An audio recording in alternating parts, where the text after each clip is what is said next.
Let's do the news. Welcome to the Jamal Thomas Morning Show. My name is Jamal Thomas.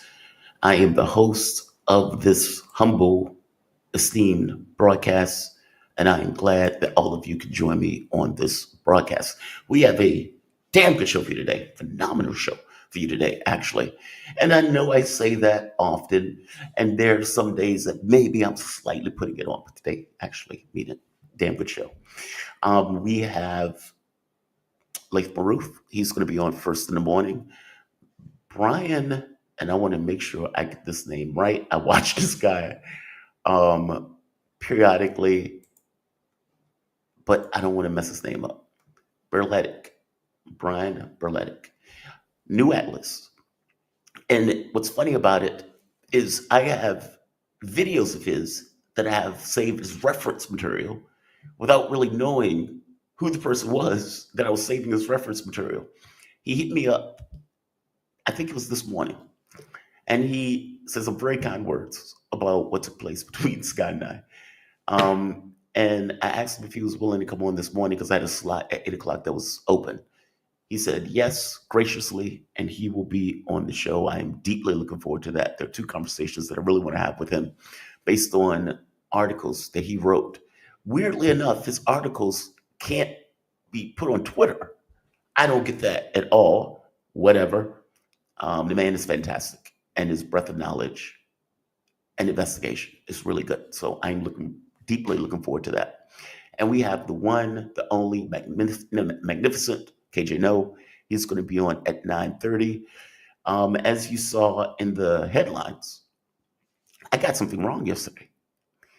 Trump didn't increase sanctions to China or tariffs to 125%. He did it to 140%. I'm sorry, 145%, because they were cumulative in the way that the sanctions were being put on China. And just to make it clear, I don't want you to take my word for it, right here. China, in response, 145% cumulative. China, in response, turned around and hiked tariffs on the U.S. to 125%. 125%. This is getting ludicrous. This is utterly ridiculous. But I would say this: good on China.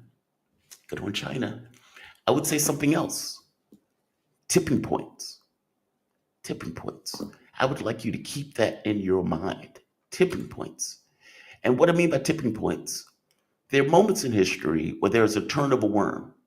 Think of the Suez Canal, for example. The Brits, Israelis getting together to effectively try to take the Suez Canal. U.S. president comes in and says, stop. And up to this point, the Brits were masters of the world. After that point, they were not. Tipping point, a canary in the coal mine. And I suggest to you, this is a tipping point. If the world accepts what Donald Trump is trying to do, because it's one thing, I've said it many a times because I love the quote, power is a shadow on the wall. Power is a shadow on the wall. If I believe that that person is power, I will respond to that. Meaning, whether the person actually has power or not, I will respond to what I think is taking place. If I think there's a deer in the road, I'm going to turn the car. But is there really a deer in the road? Now, in this case, what I mean by this is Trump is trying to actualize U.S. power. Meaning it's one thing for other countries to maneuver and to move around it. They don't want to test it because they think the power is there. They think that something can be done. Trump is taking what is a potential energy and is turning it kinetic and is trying to actualize U.S. power in relation to the world economy, not just the world economy, the globe in general, whether it's on the economics or whether that's on the military front. This is fascinating because Trump is trying to do all of it at once, believing that the entire world, on some level, can be bent into shape based on U.S. power, be it militaristic or, for that matter, economic. China is saying no. What's wild about this, I would argue Ukraine was a tipping point. The fact that the US, who was effectively controlling all of the events in Ukraine, even up to the point of attacking Donbass, I've had guests on the show who was there when the US effectively told Ukraine to go attack the Donbass region, lost all of the forces of NATO coming together could not put Humpty Dumpty back together again, despite all of the promises given to Humpty Dumpty. And the reality of it is, it lost, it failed miserably. They are still puttering away, but they lost. Russia knows they lost. Russia knows they can't do anything about it. Russia knows you passed all the sanctions in the world, you took us off the SWIFT system, all of you did all of these things. And our economy moved into the number either 4th or 5th spot, whereas Germany and Europe is being deindustrialized. That's astonishing. That's a tipping point. That's power being actualized in a military sense and not being able to accomplish the objective that it was trying to accomplish, despite the fact most powerful nation, all of the European nations together, powerful economic unions, and they fail. Now, they may not accept that. They may not fully acknowledge it. I would argue that 3 a.m. between them and their God, all of the freaking out that is taking place with Europe right now is them digesting the fact that they couldn't do what they thought they could do as European and American powers. They failed. In an economic sense, Donald Trump doesn't get the memo, comes in and says, I'm going to change the global order on my own. Globalization is now over. And we need to bend these nations into shape in a way that is in our best interest. Now, you can imagine the rest of the world feels some kind of way about this, but whether they feel some kind of way about it or not is secondary to the point of whether they do anything about it. Now, some of the nations bent over, perched their ass up. There you go, Trump. Other nations say no and responded correctly. Bullies should be punched in the throat. If a bully asks you for a dime, he should be punched in the throat, which is effectively what China is doing. No, we're not taking a backseat to you. You're not better than us. We don't even consider you superior to us in the way that those vassals in Europe do. We're equals, no more, no less. And you will treat us as such. If you're going to put sanctions on us, we're going to put sanctions on you. If you're going to put tariffs on us, we're going to put tariffs on you. And that is the way China's responded to it, and China's responded to it correctly. Regardless of what the U.S. says, they will respect that. Other countries, less so. The very fact that they're willing to acquiesce to these sanctions on some level allows Donald Trump to say, in addition to those tariffs, I also want your watch. To each president of those countries, give me a watch. Right. Give me a watch. Give me a watch. I need that too. Meaning, if you give an inch, they'll take a mile. And that is effectively what China knows, which is part and parcel to the reason that China is saying F off. They are responding correctly. If at some point you end up in a negotiation, then the tariffs may go away and you may find some middle ground that you can work with. But the fact of the matter is, if you allow this dominance to take place and you negotiate under this dominance looming over top of you, any negotiation that you come out with is going to be to your detriment. China knows that. Russia knows that. Hence, why they are taking more provocative action in dealing with the U.S., or for that matter, the collective West. Collective West in the Russia sense, the U.S. and China sense. Also, tipping point. Trump, who believed he could do this, that he could actualize American financial muscle in order to go after these countries, had to back down. Why? Because the bond markets flipped out. And it got so bad that the integrity of the U.S. state in and of itself was being questioned in the bond market. And I'm saying that If the US is trading treasuries, kind of like the military is the beating heart of a nation, how people are regarding those treasuries, on some sense, give some headspace to the way they perceive the state and the integrity of the state, or for that matter, the financial health of the state. The fact that the treasurers were selling like hotcakes, but not many were buying, was getting across to the Trump administration this is catastrophic. This is problematic. And Trump flinched. He backed down.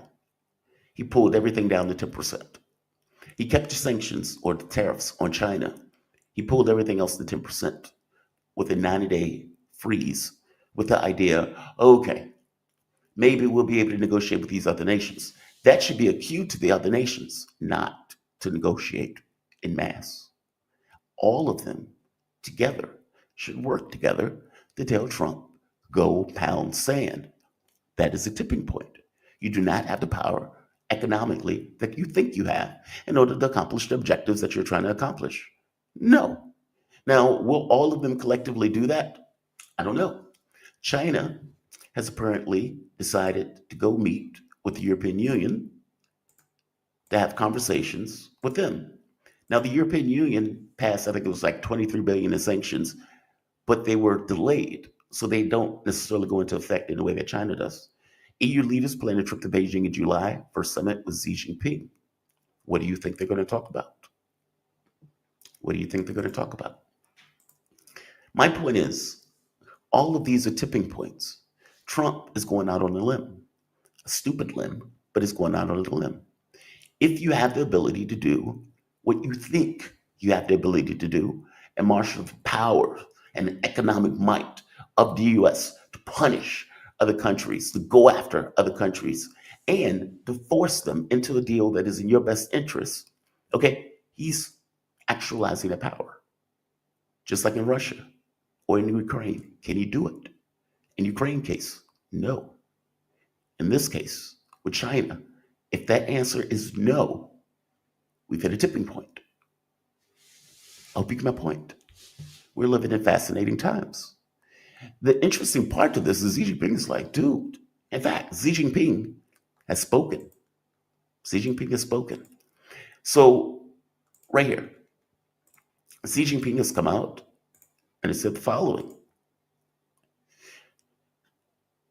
For over 70 years, China development has relied on self-reliance and hard work, never on handouts from others, and it is not afraid of any unjust suppression. Regardless of how the external environment changes, China will remain confident, stay focused, and concentrate on managing its own affairs well. He called the trade war unwinnable, but made it clear China is not focusing no matter how hot it gets, nor can they. Nor can they. In the same way that Ukraine was a test of strength in a military sense on the powers of NATO and the United States, short of a nuclear war. This is something very similar, just in the economic sphere. And the catch and point is, China can't lose it. The US doesn't want to lose it. And if the US needs to back down off of this cliff, even if it's a stalemate in the sense where they back down off the cliff and come up with some deal, it's not going to be a deal where the US has dominance.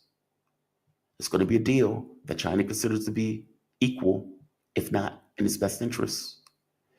Nobody told Trump to do this. He is the one that decided to actualize economic might in this particular fashion. And he is the one that may be the tipping point where there's a turn in the sense of the US no longer has the economic dominance that it's had for the last 50 years, and China proved it, but not backing down, nor not suffering as much as what I suspect the US is going to suffer. This is fascinating. This is fascinating. We'll see how it turns out. I don't get the sense that China is backing away from this. They've said as much. And as many of the people who've pointed out on the show, the amount that China gets from the US is modest. in comparison to the amount that we get from them. And so now every item, every product that is being sold from US companies in China, 125% higher. So what does it mean for the Chinese consumer who's looking and deciding, do I want Trojan condoms or do I want this Chinese branded condoms? This is $10. This is $3.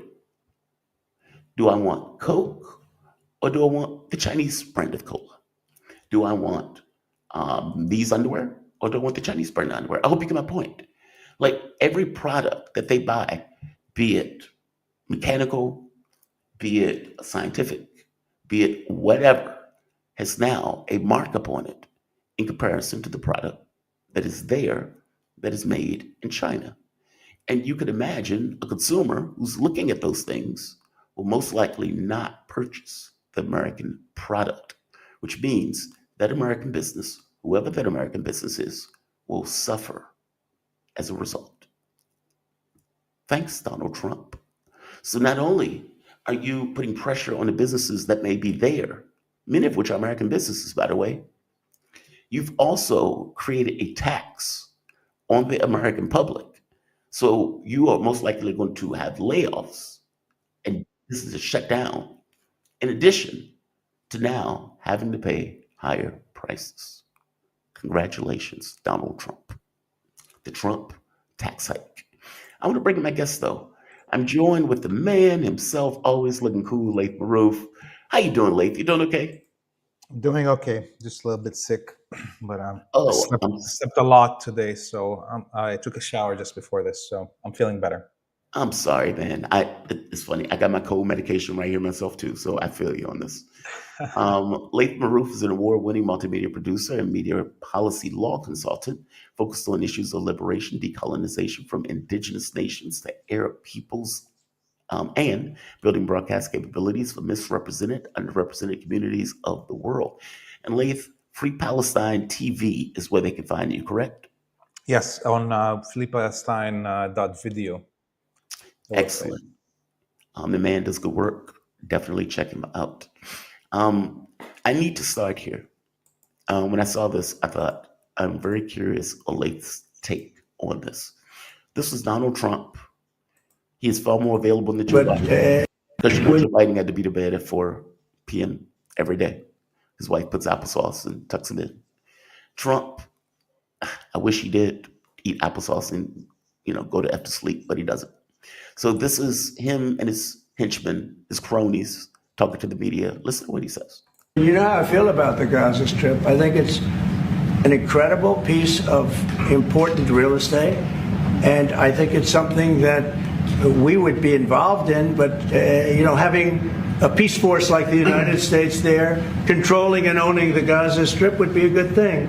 Because right now, all it is for years and years, all I hear about is killing and Hamas and problems. And if you take the people, the Palestinians, and move them around to different countries, and you have plenty of countries that will do that, and you really have a freedom zone. You call it the freedom zone, a free zone, a zone where people aren't going to be killed every day. That's a hell of a place.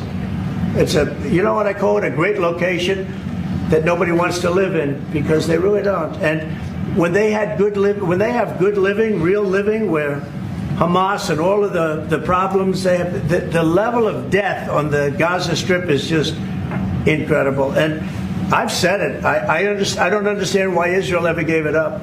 Israel owned it. It wasn't this man, so I can say it. He wouldn't have given it up. I know him very well. There's no way. They took oceanfront property and they gave it to people for peace. How did that work out? Not good. It sounds like a Palestinian slave trade, right? I mean, he's talking about effectively snatching people, burlap sacking them, and sending them to disparate parts of the world, breaking away their family lineage and their land lineage. And I'm saying this as a Black person, right? They did that to Africans. And yes, I know Africans sold Africans and everything else. But for all intents and purposes, if you ask me, Who is my great, great, great, great? I have no idea. That lineage has been fundamentally broken.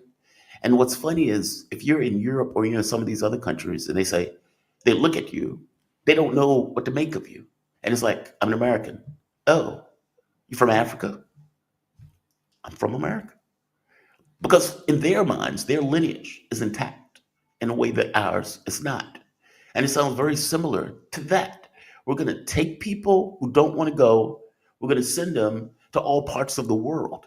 And there's the secondary part where he's even talking about like Israel owned the land as if they were there first. That is super weird. Give me a take on this. Yeah, obviously, Trump can't finish a full sentence. Everything that he says is so disjointed. And he just has weird ideas that he throws out and puts together. The Gaza Strip, the area of Gaza, is one of the most important places on Earth, geography-wise, because it's on the pathway between Asia and Africa, and it is a port area.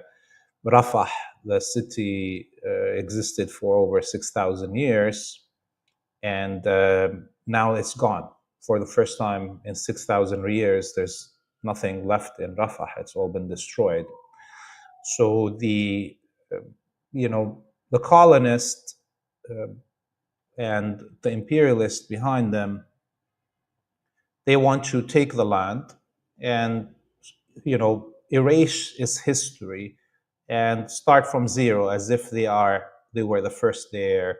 And as we saw from his presentation there, Trump is cherry picking history and starting points of history, and that's the Zionist and or the colonialists in general. Like the United States itself,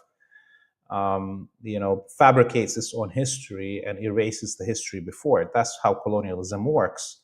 And you mentioned the cross-Atlantic slave trade, and I would add even more to that is that colonialism fabricates identities, right?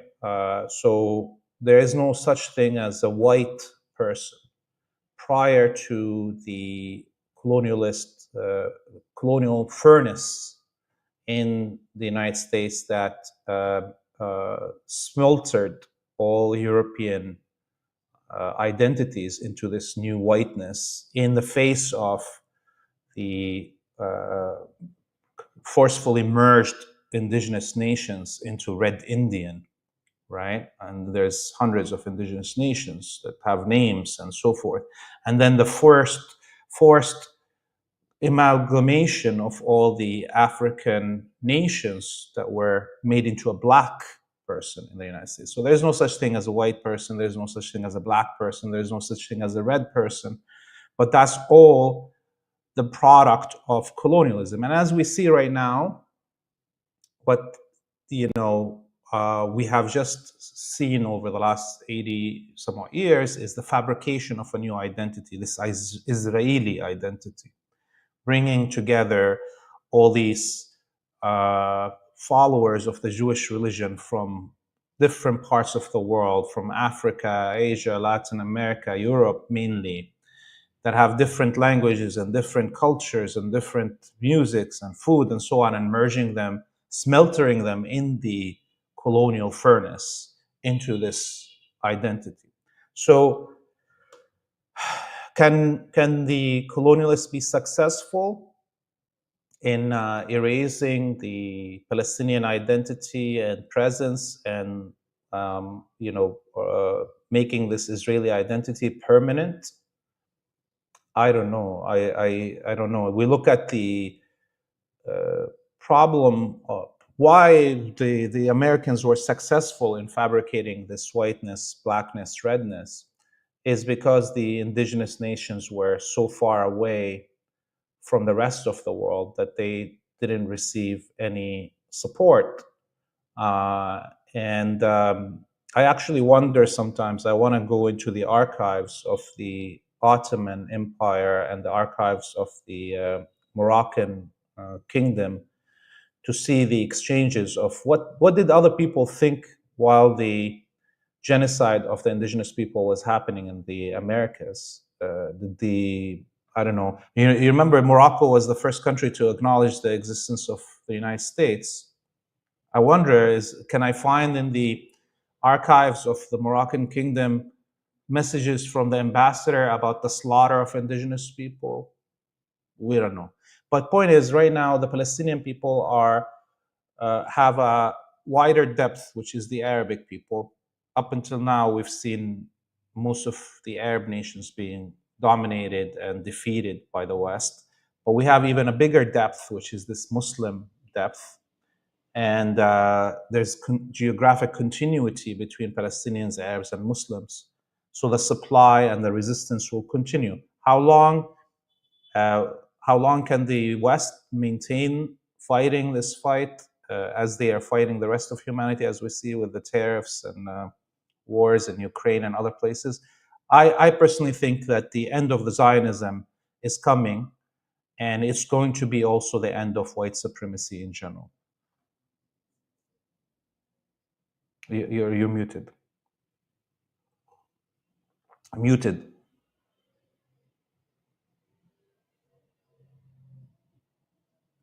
You are muted. Thank you. I'm sorry. There was a clip where there were like bread lines in Israel. I mean, like ration cards and everything else, and people were effectively standing in the street waiting right here. Is this real? I mean, like, I guess it could be real considering the war and everything else, but and it's funny, Dan Kovalik often makes the point of saying Israel's going to collapse from the internal contradictions and the stress of what it's trying to accomplish in regards to the war. And they're pointing out that all of these people are effectively raiding for ration cards. I don't know if you know, what is the economic situation in Israel, considering they're continuously at war, their economy is shot, you have millions of people that effectively fled because they didn't necessarily want to be in a war zone. And, the intent of Israel is supposedly safety as they colonize other countries and other areas. But this doesn't look like safety, nor does this look like prosperity. It seems like they're living off handouts from the United States because, for the most part, the war is the thing that has consumed the fascist state. What is your take on that? Yeah, I mean, the economy right now of the colony is really destroyed. There's no such thing as an economy they have. Historically, the economy of the Zionist colony has been inflated artificially by the donations and money sent from all the Zionist organizations in Europe and North America, and the never-ending supply of weapons for free that the West is giving this Zionist colony. And add to it then the forced relocation of factories into the Zionist colony just for the hell of it, just to make jobs there. So Microsoft or others being forced to open factories there, although they could open a factory in a neighboring Arabic country and have a cheaper labor force and the bigger markets to sell. So all of that was fabricated realities. And the minute the Al-Aqsa flood started, it crashed all of that. And currently, the industrial zones of the Zionist colony are not active. There's hundreds of thousands of people that were supposed to be working in these factories that are been recalled for service, and you have all the cutoff of supply in general. Even the donations from the Zionist organizations in the West has been directed towards the warfare and the weapons and so forth, and the price tag of the weapons and shipping those weapons has increased drastically. because of course, the Yemeni blockade of the Red Sea. And we know at least 1.5 million, 2 million Israelis have already left, and so the country is in tatters. It needs nonstop financial support. And this is why, actually, I think Netanyahu's and the Zionist, although we see it as we look at right now how much power the Zionists have in the West and the attacks on civil society and education and all of that we see in the West.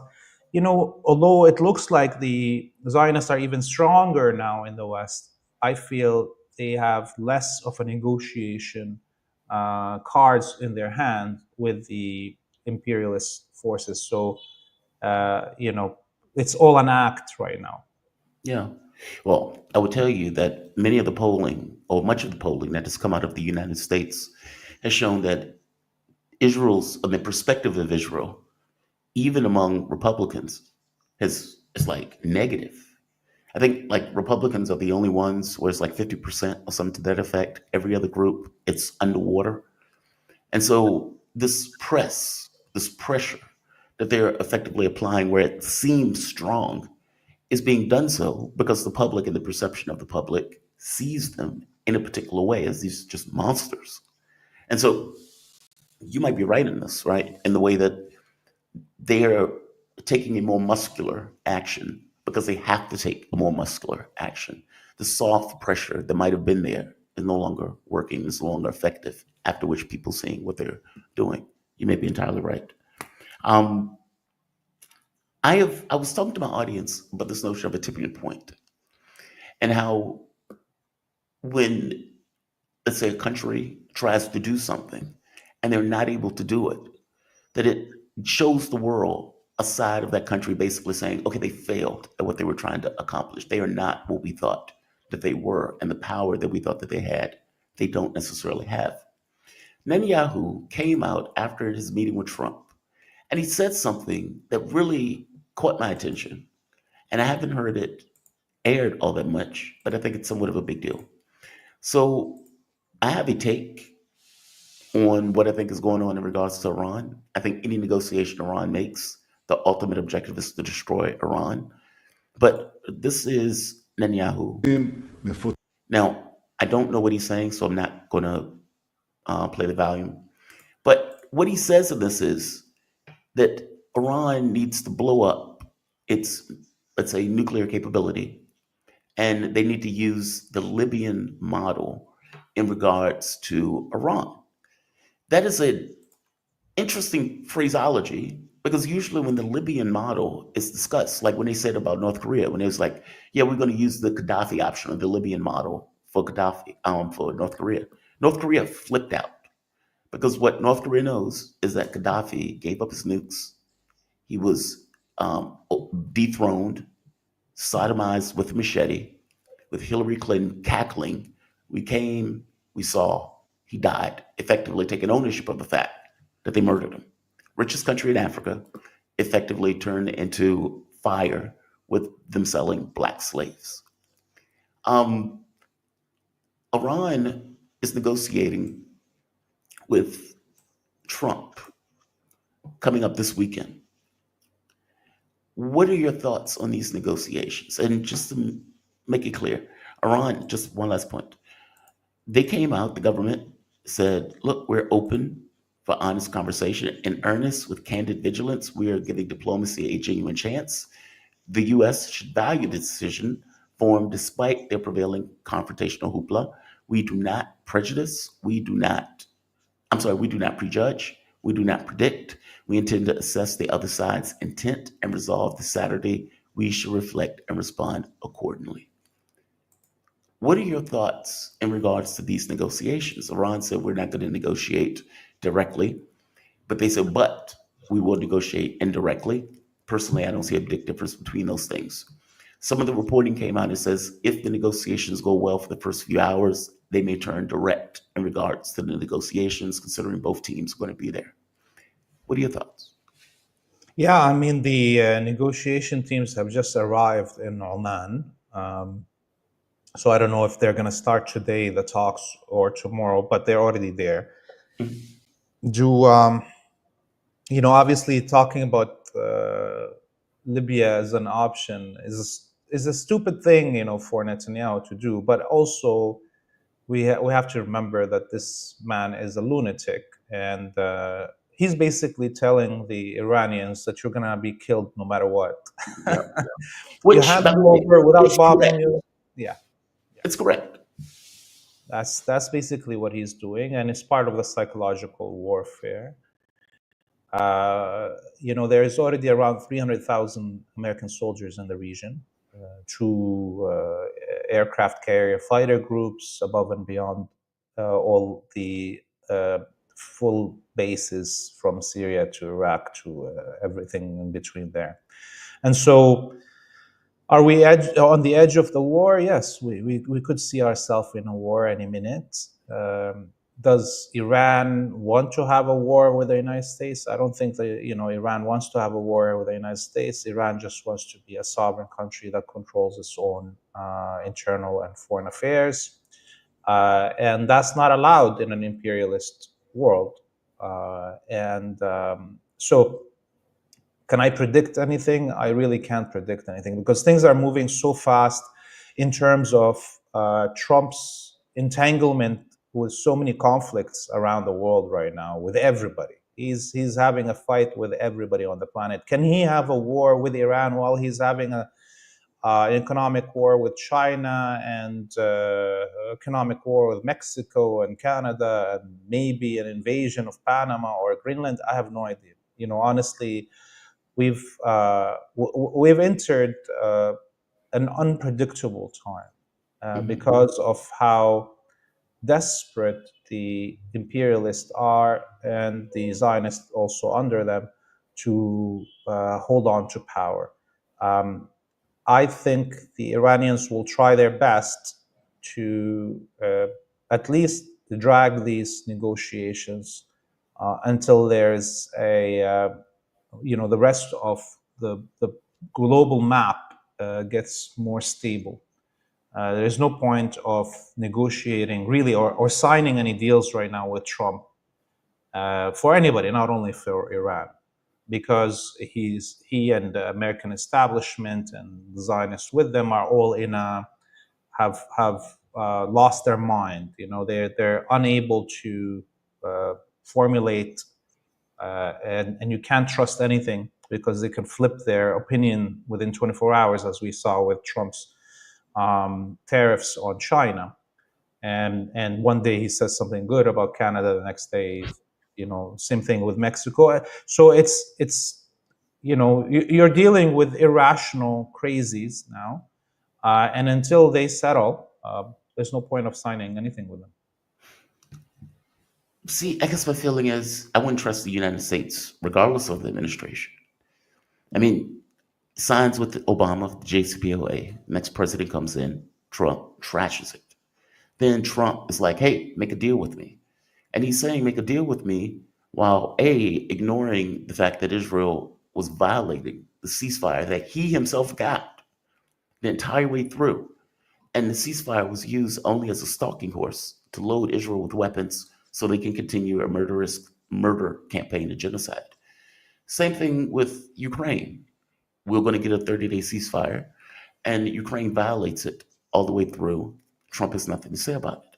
So it's kind of like, okay, well, how do you sign a deal with a person like this? And I want to add something else, because my context is shaped by this. Meaning, from my point of view, any deal that they make is purely a stalking horse with the idea of going after Iran either at a later date or allowing a violation of that deal almost immediately. And so, to my point, what's the point of signing it? I agree with you. Drag it out. But at the end of the day, what Iran needs to understand is that this is the U.S.'s mindset.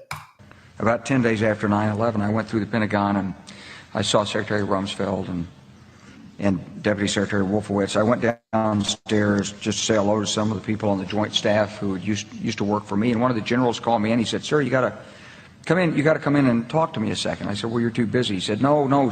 He says, "We've made the decision. We're going to war with Iraq." This was on or about the 20th of September.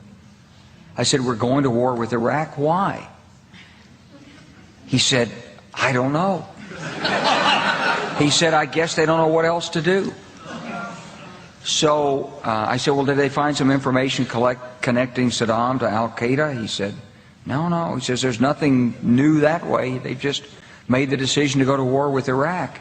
He said, "I guess it's like we don't know what to do about terrorists, but we've got a good military and we can take down governments." And he said, "I guess if the only tool you have is a hammer, every problem has to look like a nail." So I came back to see him a few weeks later, and by that time we were bombing in Afghanistan. I said, "Are we still going to war with Iraq?" And he said, "Oh, it's worse than that." He said, he reached over on his desk, he picked up a piece of paper, and he said, I just got this down from upstairs, meaning the Secretary of Defense's office today, and he said, "This is a memo that describes how we're going to take out 7 countries in 5 years, starting with Iraq and then Syria, Lebanon, Libya, Somalia, Sudan, and finishing off Iran." That's my context. Yeah. And by the way, that is exactly what they've done. Like, meaning they have assiduously stuck to that, regardless of the president, whether it was Obama, whether it was Bush, whether it was Trump, whether it was Joe Biden, and now I'm coming back to Trump, where it seems like it is the culmination of an idea where they're like, all right, everybody else is gone. Sudan is a basket case. Iran is the last man standing. Let's get to work. So whatever deal that Iran makes, it should be thinking that is the goal. Give me your take on that. Yeah, look, the decolonization stage after World War II, there was all these countries that escaped colonialism, became republics like Syria and Iraq and Libya, no matter what we want to think about their leadership. Iran was the last of those on the list there that to escape colonialism and overthrow the Shah. Mhm. The West had appointed all these fake monarchies in the Arabic and region and Iran also. And with the collapse of the Soviet Union, the United States went on a rampage to try to recapture every country that escaped colonialism. And starting from, of course, the Arabic world and Yugoslavia. And so we're still living this. We are, the collapse of the Soviet Union, no matter what we think about it and how many problems or failures that the Soviet Union had, opened up this age that we live in. But now it's been 30 some odd years of American rampaging on the planet. And obviously the Americans would have liked to finish off all these decolonized countries as fast as possible so they can surround China and Russia and finish off those two. That's really what it is. But because of the specifically stubbornness of the Arabic people, the United States got stuck in the sands of Iraq and Syria. Even though mass deaths and the destructions of the country, the US still haven't really won anything. They're still stuck there. And this is why China was able to rise between 1990 and now, and its economy becomes so powerful only because of the crazy Arabs that didn't give up. Okay? And similarly, Russia would have became a porn hub, okay, if the Arabs gave up in the 1990s and handed over their country and didn't fight back, okay. And so the whole world, honestly, yes, I know it may sound self-promoting here, And I personally don't think Arabic people are better than anybody else. Okay, Yeah. but I really think the whole world owes the Palestinians and the Arabs in general a huge debt. The millions of people that died in Libya, Syria, Iraq, and Yemen are the reason that Venezuela is not already invaded, are the reason Cuba is not already occupied, are the reason China is so powerful today. The whole world owes us a debt. And I know Arabs are the most maligned people in Western culture. And there will come the day that people will remember our dead and our martyrs and the gifts that we give humanity. I hope so. From your mouth to God's ears. Laith, man, thank you for this. I really appreciate it. I always appreciate these interviews. You have a fantastic day. Laith Marouf, he is award-winning multimedia producer and media policy law consultant focused on issues of liberation, decolonization from indigenous nations to Arab peoples, and building broadcasting capabilities for misrepresented and underrepresented communities around the world. Laith, where can people find you? You can find us at freepalestine.video, and we're on all social media platforms. People can follow all the content that we're producing from the field here in Lebanon and in the West Bank, and can donate if they can. We'd really appreciate it. Jamal, please take care of yourself and get better, inshallah. Okay? Thanks, man. I appreciate it. You too. Be safe. Have a good one. You too. All right. Laith, shout out to him. The man is fantastic. Oh, my guest is here. It's a little bit early, but that's... Oh, perfect. Even better. Even better. I'm going to bring him onto the stage. Brian, man, thank you for joining me. We're joined with Brian Berletic. He is a Bangkok-based geopolitical researcher and writer, and a former U.S. Marine officer.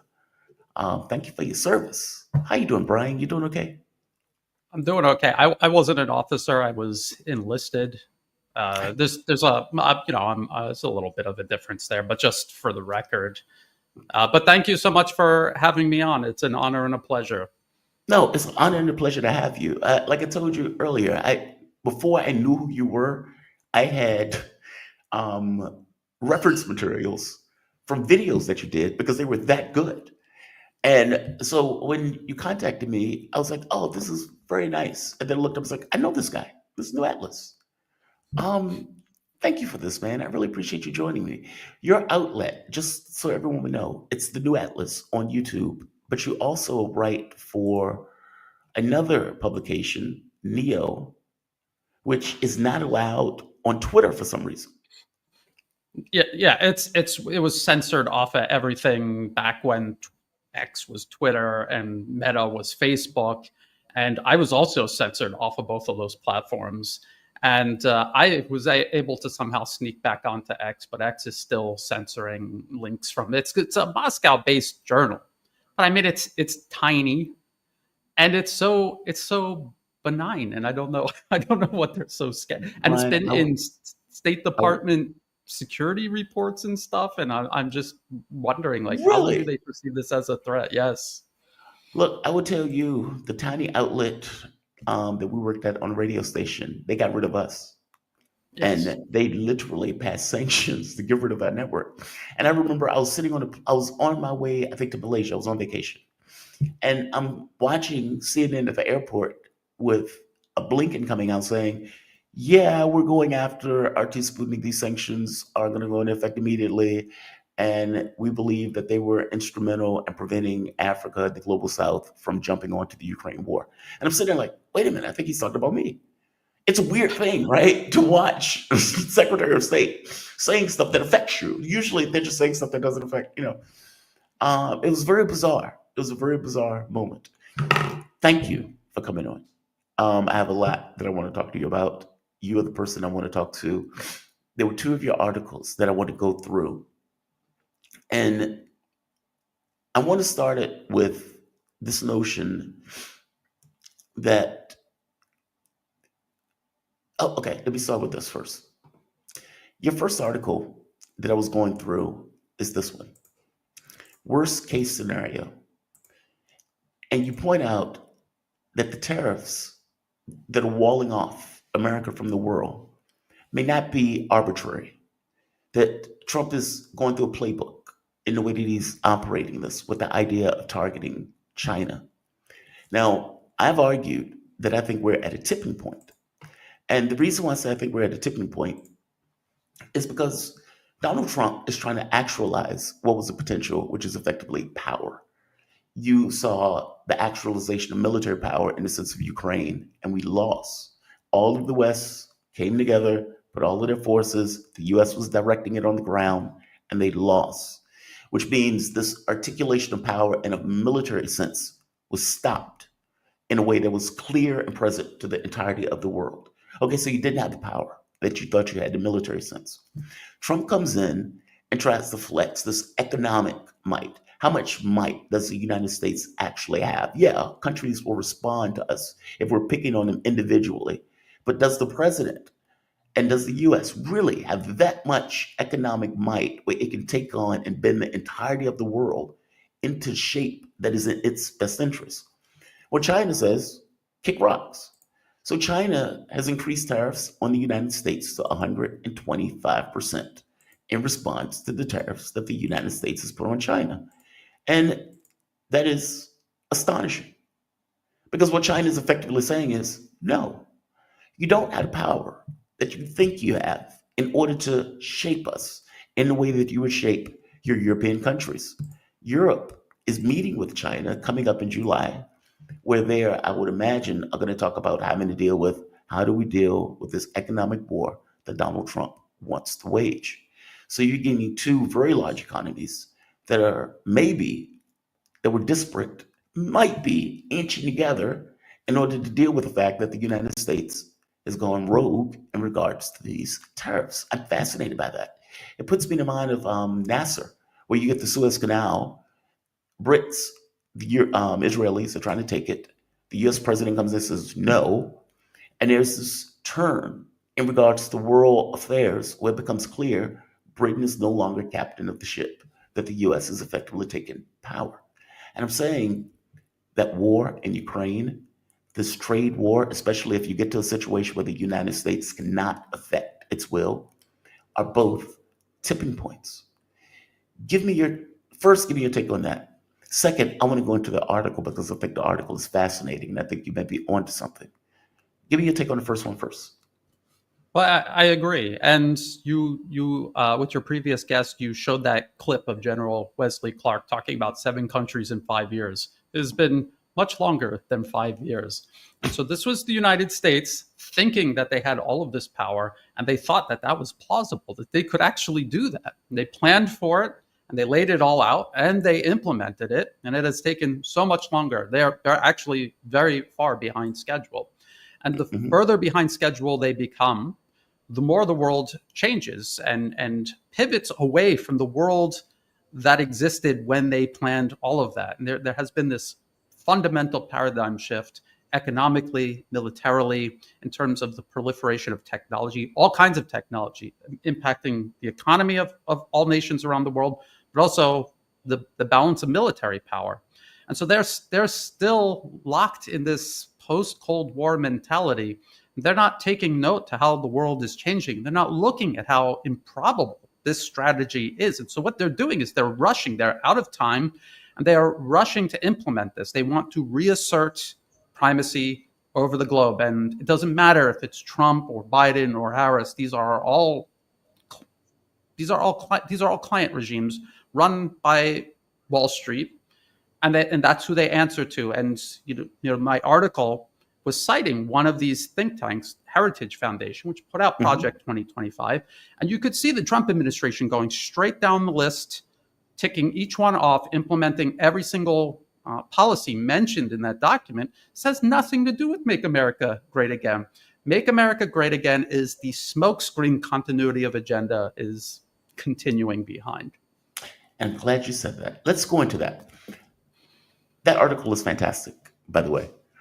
And you lay it out in very clear detail, very coherent, in a sense of Trump is building a wall around America economically. And he's doing so even if it damages America. knowing it would damage America, knowing people are going to have to pay higher prices, knowing there's going to be layoffs, meaning he doesn't care about the economic damage. He accepts that there's going to be economic damage to everyone else as he does this, with the idea of insulating himself for potential war with China. Did I get that correct first? And then please expound upon it. Absolutely. And again, this isn't Trump's idea. This is something they have been talking about for years and years. This was actually something that was introduced during the first Trump administration and continued uninterrupted under Biden. This was the decoupling from China specifically, but now I think there's a desire to decouple from much of the economy because they understand that they are going to have this conflict with China, just like they're having this conflict with Russia. And look what happened to Europe because they didn't decouple before they started this war with Russia. And look at how that has damaged their economy and how weakened they've become. And look at the trouble that they've had with their military industrial base and America's military industrial base too. And so they're looking at that and they're thinking, well, China's much bigger. It impacts our economy much more. And if we don't decouple now on our terms, and if we provoke this war that we are engineering and attempting to provoke with China, while we're still coupled to their economy, it will be suicide. So that's what they're doing, and they know it's going to gut the American economy. The cost of living is going to spiral out of control. They talk about reindustrialization as if that's something you can do. Like we'll do it next week. It's something that takes years and years and years, and that's if you commit to reforming your education system. I'm talking about unprecedented for the United States, unprecedented reforms that have never taken place, have never even been talked about. Investing in infrastructure, investing in industry, nationalizing industry. They're not talking about, and they will never do any of these things. So you know they're lying about reindustrializing the U.S. They are decoupling, and they're talking about transplanting industry into the U.S. They're literally trying to move factories into the U.S. with the workers because they know American workers aren't going to be able to do it, at least not in the beginning and not for the foreseeable future. So this is what they're doing. This is how desperate they are. But the more desperate they become, the more dangerous they are. What was something else President Trump and before that the Biden administration and before that the previous Trump administration, what else were they working on? They've reconfigured the U.S. military to fight China, not just in Asia Pacific, but to interdict maritime shipping all around the globe. And now this Trump administration talking about seizing the Panama Canal, annexing Greenland, and specifically in relation to maritime shipping. So what they're doing is they're walling themselves off from a global economy. They're about to implode, and China specifically, while they're setting up what is almost certainly going to be an interdiction campaign against Chinese maritime shipping worldwide. And I remember I was talking about this, and people were telling me this will be apocalyptic for the entire global economy. Well, now people, maybe they understand why the U.S. wants to wall themselves off from the global economy. They know they're going to implode it, and so they're preparing ahead of time instead of being connected to it or standing underneath it when it implodes. It's not just apocalyptic. It's effectively a nuclear war. I mean, no country. If we think of the last Cuban Missile Crisis, where the U.S. was trying to prevent missiles from going into Cuba, they thought that the world was about to end, like both sides. And when people went home that night, they were like, all right, I'm going to kiss my wife. This might be the last time I see him.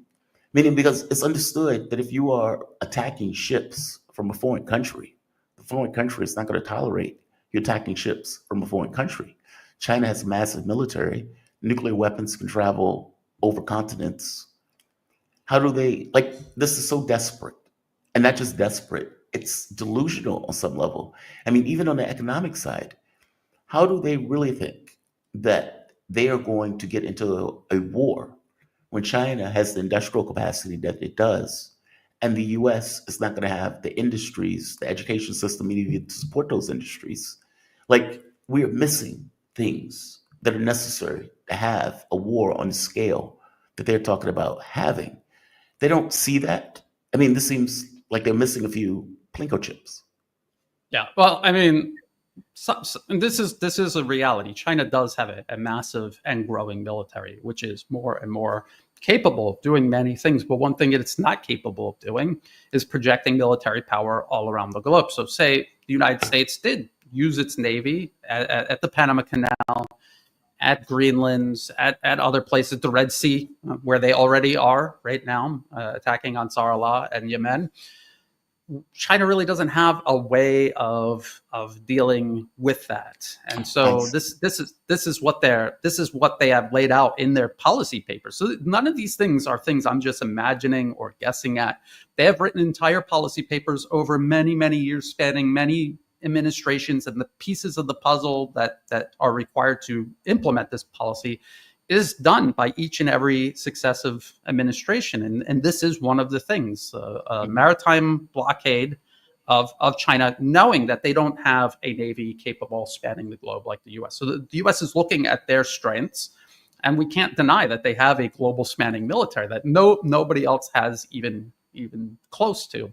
And so they're thinking of ways to utilize that in ways that China cannot answer back. China can answer back along its own coasts in the Asia-Pacific region. Beyond that, it becomes more and more difficult. So an analogy is like you're sick, you have cancer, you get chemotherapy. It's killing your whole body. But the idea is you're going to kill the cancer first. Your body will make it through. That's the theory. And this is what the United States is thinking about doing, destroying the entire global economy, putting this pressure on China, trying to implode China, hoping that, yes, we're going to completely maul the U.S. economy, the American public, our history. But when we come out of this, we'll be in a better position to reassert ourselves geopolitically than China. This is what they think. And just to back up your point, this is Hegseth talking about the Panama Canal. China did not build this canal. China does not operate this canal. And China will not weaponize this canal.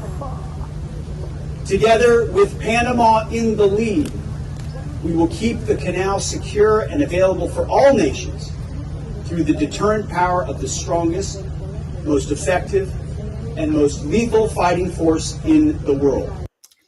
Every accusation, there we are. Every accusation is an admission. Every accusation is an admission. Nobody was threatening the Panama Canal, just like nobody was threatening the Arctic in regards to this notion of Greenland. And if you notice, he said Panama would take the lead as he stands there with the U.S. military backing him in this attack, right? Like this is just like this stuff is just so shallow. Like the world has to see it for what it is. We will defend the Panama Canal from China. And China's like, who the hell is attacking the Panama Canal? We will defend Greenland from Russia and China. Who the hell is attacking Greenland? Like I'm just astonished by this stuff. You were making the point that these are choke points. These are points where the U.S. is like, if we hold on to this, we can control shipping lanes, and we can effectively control maritime trade under the guise of navigation, free navigation, quote unquote.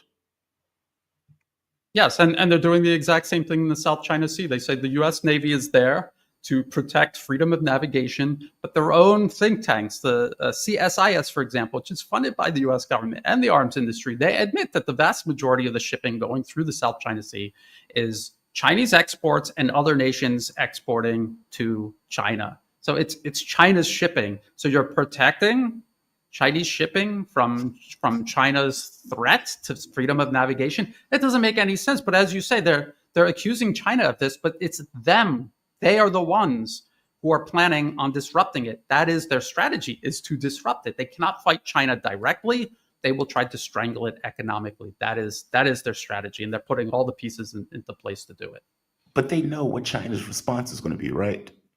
China is going to take that 1.4 billion people, and they're going to start building ship after ship after ship after ship, and it's going to man them with the 25 million man military. And it's going to be out in the water, meaning they're going to create an arms race. That's what they're going to end up doing. And it's one thing if you're doing this in the 1980s. You're doing this in 2025, where China's industrial base, manufacturing base, and technological base is intact. Do you think this is going to even work? It's hard to tell because it's hard to predict what China will do and if it will be successful in terms of responding to a global maritime blockade by the U.S. Navy. Because you're right, they will mobilize their military, their economy. They already, in many ways, have been all of this time. They've understood all along that a non-white nation rising to prominence will never be accepted by the collective West. That's just a given. They know that, and they're going to have to fight for peace and prosperity within their borders and within the region of the world they live in, and peace and prosperity around the globe that they're trying to contribute to. So there's that. They were building the Belt and Road Initiative. This was these were land routes to move goods and people, knowing that the maritime routes were already being threatened. Years and years ago, they had policy papers just openly admitting that this was what they were planning to do.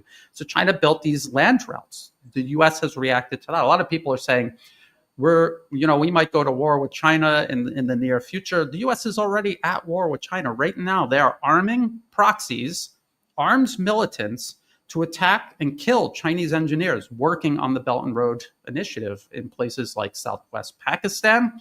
We hear these attacks in Southwest Pakistan. Sometimes if you read the whole article buried in there, they admit that it's the Belt and Road Initiative that was targeted. Usually they may even admit that it's Chinese engineers. There was an attempt to kill the Chinese ambassador to Pakistan at one point. There's also a Syria-style dirty war the U.S. is waging against Myanmar here in Southeast Asia, where I'm based. And those militants have repeatedly attacked Chinese investments and infrastructure, including the Belt and Road Initiative. So the U.S. is already waging a war by proxy on China, killing Chinese people, attacking and attempting to destroy Chinese infrastructure and investments. And what the U.S. is doing is incrementally turning up the pressure. And China is obviously reacting to this in turn. What is Chinese response? Because China is fascinating to me. I mean, sometimes when I talk to KJ and I tell him, look, I'm an American. We don't believe in this notion of mutual win. It's either I win, you lose. It's zero sum. Like we play chess. And KJ would say, yeah, we play Go. And I say, yeah, but in chess, the objective is to take the king. It's not like in Go where you're trying to surround. And on some level, you can kind of see that strategy manifest in real life in the way that they try to build these relationships across the globe. And in their mind, if we can build these relationships, this is the way we win. We win by building relationships around the globe, by building friends. We don't necessarily want to go to war and have these fights, et cetera, et cetera. That just seems to be the way they process it and think it. And I often ask this question, how does a win-win civilization deal with one that believes in zero sum? I'm fascinated by that dynamic because I think that's the dynamic that we're effectively seeing playing out on the globe in the way that China responds. From your take, how is China responding to this beyond? Because if you're right, and I suspect you are, we are slowly turning up our temperature on China, meaning we understand that the horse is out the barn. And the catch becomes, okay, how do you keep the horse back into the barn? Because after all, we want to retain primacy around the globe. I understand how the US is working towards that aim. How is China working to rebuff that aim beyond opening land routes? There's a military component to this, correct? Yes, well, it's military, it's the Belt and Road Initiative, and it's also multipolarism. So China is one of the central pillars of multipolarism. They understand that creating an alternative geopolitical order for nations that want to work together constructively outside of this zero-sum mentality, by creating that and demonstrating that not only does it work, but it is better, it's safer, it's more stable, people will gravitate towards that. And I think we are seeing that. The problem is the U.S. will do almost anything to disrupt it. And that's what they're doing with the tariffs. That's what they're doing with all of these wars. They are trying to, it's like let's go back to the game board analogy. It doesn't matter what game we're playing. They're childish and immature. They are losing the game. So what they're talking about doing is just flipping the whole board over, overturning it, knocking all the pieces off everywhere to avoid losing, and hoping that when everything is put back together, they'll be in a more advantageous position than their declared adversaries. And how realistic is that? I don't know. I would warn people against. I mean, I would love to believe that multipolarism is a done deal. I don't think that it is. I think it's closer and closer every day that goes by. But I would not underestimate the U.S. I think underestimating the U.S. is what a lot of analysts did in regards to Syria. A lot of people thought that was frozen indefinitely. Eventually, Syria, Russia, Iran, they would get ahead of that and permanently cement that. But then what happened? Then Syria was overrun.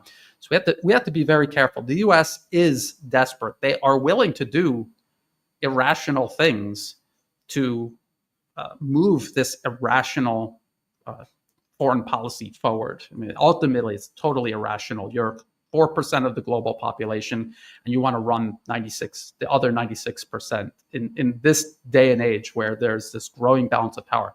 It's just fundamentally irrational and it's unsustainable, but they're still determined to do it. What's sad about it is our media and our political space doesn't explain it in these terms. So everything that happens, it just seems random. Oh, so-and-so happened. Oh, Syria just fell. Oh, look at South Korea. They just had somebody who tried to take over as a dictator. And they seem disparate in the way that the news media talks about it, as if they're just news bites, not realizing that there's a cohesive narrative among whether you're a Democrat, Republican, whatever stripe of president that you are, that is coherent and there's a streamline that's going through it. Here's another part that I want to add to this. And again, this backs up your point even further, right? To build, So we have to right off the bat, Donald Trump is making all of these moves, but then he says this also. We have great things happening with our military. We also essentially approved a budget, which is in the facility, you'll like to hear this, of $1 trillion, $1 trillion. And nobody's seen anything like it. We have to build our military, and we're very cost conscious, but the military is something that we have to build, and we have to be strong because you got a lot of bad forces out. $1 trillion. And to make this even worse, when they were looking at the Republican budget, we're already at $37 trillion in debt. The Republican budget over, I think, the course of 10 years would take it to like $56 trillion. And you ask yourself, what are you spending for $56 trillion? Like, what did you get for that money? And I think your point is, well, you would obviously have to build a massive military if indeed you're planning a war. I mean, absolutely. And there's like this very shabby mind trick that they're playing with the Department of Government Efficiency, DOGE, and they got everyone convinced this is a revolution, and they're cutting costs, and they're slashing the deep state, they're chopping it down, and they're just clearing room for this much, much larger deep state. The deep state is getting an upgrade, and they're just slashing and burning everything away to make room for it. He's not the peace president. He's the president of continuity of agenda. They all are. And he got everybody under his spell, this emotional wave that just swept so many people away. I can't even believe it. And now here, it was a bait and switch. And now here's the switch. And he's introducing the deep state's bigger than ever, new and improved, $1 trillion military budget. For what? The U.S. is located with an entire ocean on its east and west coast. There's literally no one on earth that wants a fight with the United States. So what is a $1 trillion military budget for? Russia doesn't want to fight with the U.S. China doesn't want a fight with the U.S. Iran doesn't want to fight with the U.S. Literally no one on earth wants to fight the U.S. or anyone else for that matter. It's the U.S.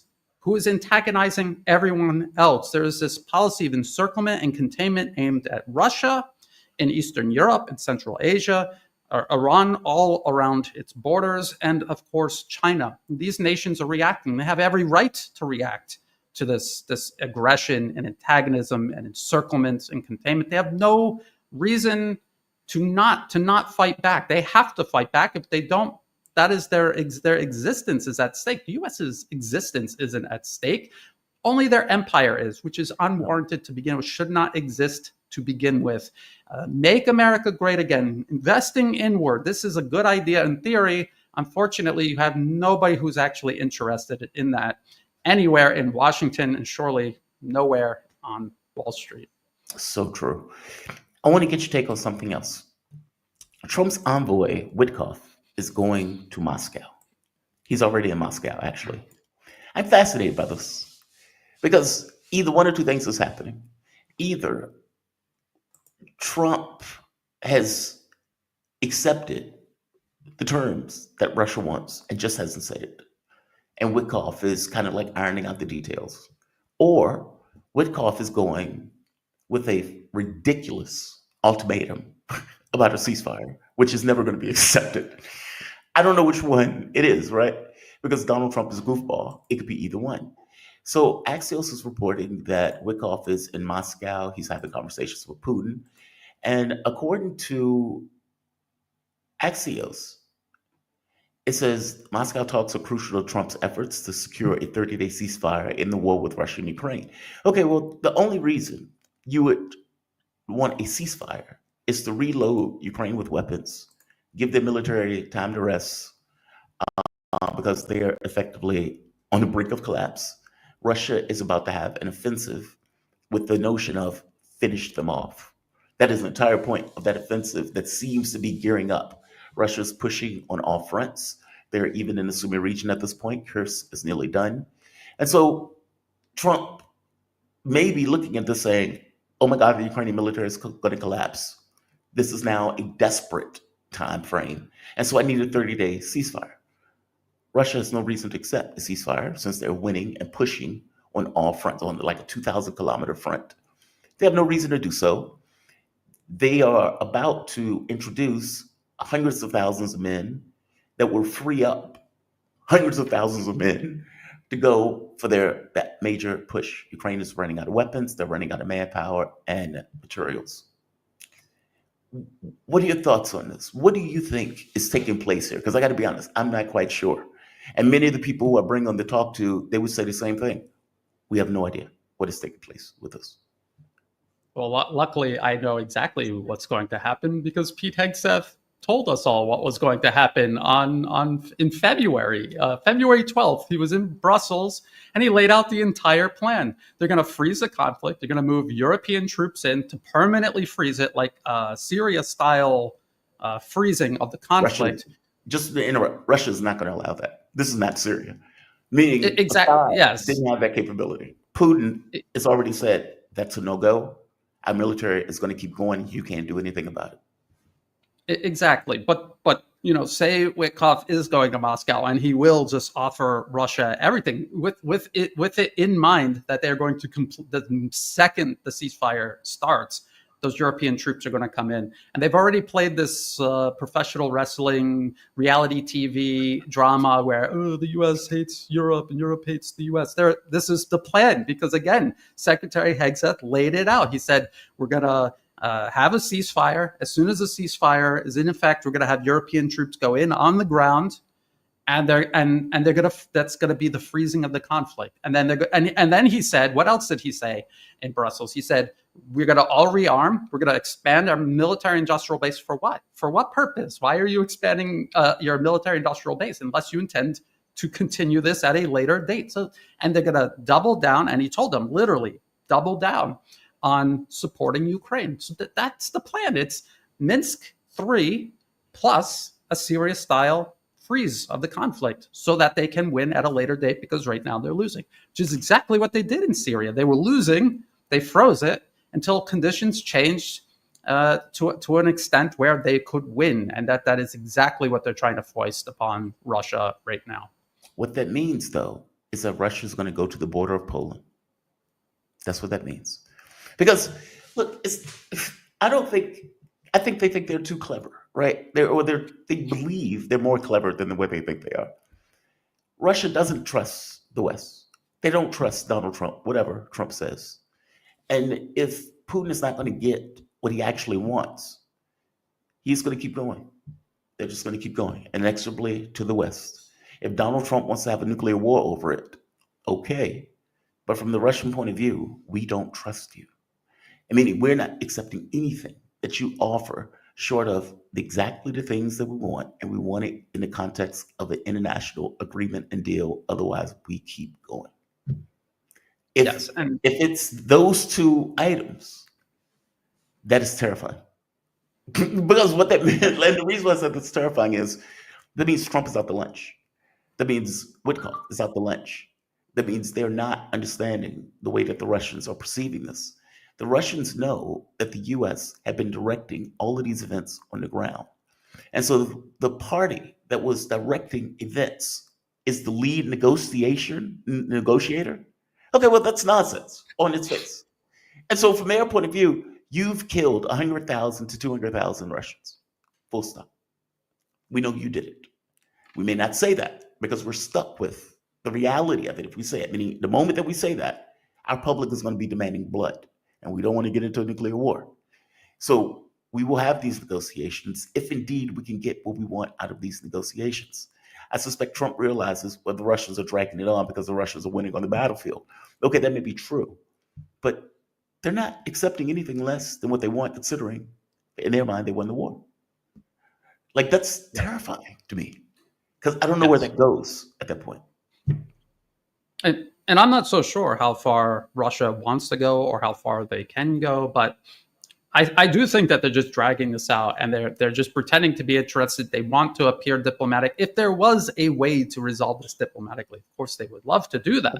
They understand this. With the United States, it's impossible because they're bad faith actors. They are waging war against Russia using Ukraine, and they're posing as a mediator between Russia and Ukraine. That is psychotic. That is so dishonest, so duplicitous on so many levels. And for anyone to think that Russia would take them seriously, I just don't know. I don't know what to say about that. What I would say, though, is Russia is pragmatic. And just like they agreed to Minsk 1 and 2, they kind of had to. I don't think that they were actually tricked. I'm pretty sure they understood. But they felt at that time they could use that time more efficiently, than the collective West could. They were not prepared for a war like this then. As they became prepared, that's when the gears started moving in preparation for the special military operation. There's a possibility that if they feel like they can freeze this, if it's frozen, and they could use time better than they think the collective West can, and they have a plan with Iran and China. I mean, we shouldn't think that they always have a plan and they can fix everything, because again, that goes back to Syria. Mm-hmm. But there is a possibility that maybe they might. We don't know how really overextended or not they are in terms of this conflict. We see them winning on the battlefield. We see it is a war of attrition. We understand that at a certain point, Ukraine's military is going to collapse faster. And it already is. It's collapsing faster and faster. It's just happening in slow motion. And you don't need to fight for every inch of Ukraine. Eventually, everything will collapse and you will just take over the rest of Ukraine, just like they took over Syria, to be honest. So we have to keep all of these factors in mind, and we just kind of have to wait and see how things play out. I guess my thing is Syria is a bellwether. Like, Russia saw what happened in Syria. They saw what frozen conflicts can spring up when you're at your worst. And I get the sense that Putin, in a similar way that Zelensky has kind of accepted this kind of war mentality that he is in, I think Putin has accepted my job as Russia is to preserve the integrity of the state. And I want this country to be safe before I leave this planet. And in doing so, he's like, I want to solve this. I've spent all of this blood and treasure on it. I want to resolve it. I don't want a frozen conflict. I don't want this to spring up in 10 years. I want this settled. Even if it's a nasty, dirty settlement where we have to effectively take the state of Ukraine and fight a guerrilla war in the West. Like, I think from their point of view, it's existential. I could be wrong. I'm saying that because this is on their border, and they know that the countries that they're dealing with have knocked over Syria, Iraq, have invaded Afghanistan, was running dirty wars in South America, knocked over the government of Iran. Like, there's a track record of behavior of the country that is effectively trying to take them over, where, in their minds, this is existential. This is existential. I could be wrong. Last story. Iran. You wrote this: Trump's threat against Iran are a continuity. And I love this article. I love this article because I think you're 1000% right. I played this Wesley Clark clip once. I'm going to play it one more time just for the audience, just so they can see it. And this is Wesley Clark, what it was like 2001 or something to that effect, 2002 or 2007, I'm sorry. Either Wesley Clark is a psychic or Wesley Clark was actually just reporting the reality of the plan, of the war plan. Got to come in and talk to me a second. I said, well, you're too busy. He said, no. He says, we've made the decision. We're going to war with Iraq. This was on or about the 20th of September. I said, we're going to war with Iraq. Why? He said, I don't know. He said, I guess they don't know what else to do. So I said, well, did they find some information connecting Saddam to al-Qaeda? He said, no. He says, there's nothing new that way. They've just made the decision to go to war with Iraq. He said, I guess it's like we don't know what to do about terrorists, but we've got a good military and we can take down governments. And he said, I guess if the only tool you have is a hammer, every problem has to look like a nail. So I came back to see him a few weeks later, and by that time we were bombing in Afghanistan. I said, are we still going to war with Iraq? And he said, oh, it's worse than that.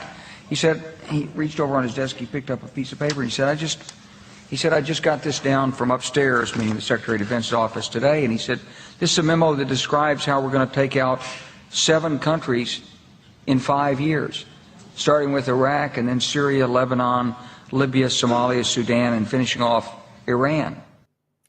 Finishing off with Iran. And from my point of view, that continuity has taken place. It's not even just my point of view.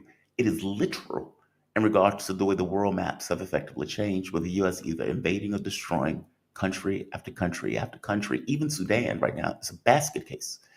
Iran is the last man standing. And now you have a president full of Zionists, rabid, batshit crazy Zionists that are looking at Iran, licking their chops. Netanyahu, after this conversation with Donald Trump, came out and said, well, we're going to use the Libyan option with Iran. That seems to be the plan for Iran. Now, that is a dog whistle, right? Everybody knows what happened to Libya. They gave up their nukes. After they gave up their nukes, we sent in a bunch of jihadists. Gaddafi responded. We ended up doing airstrikes.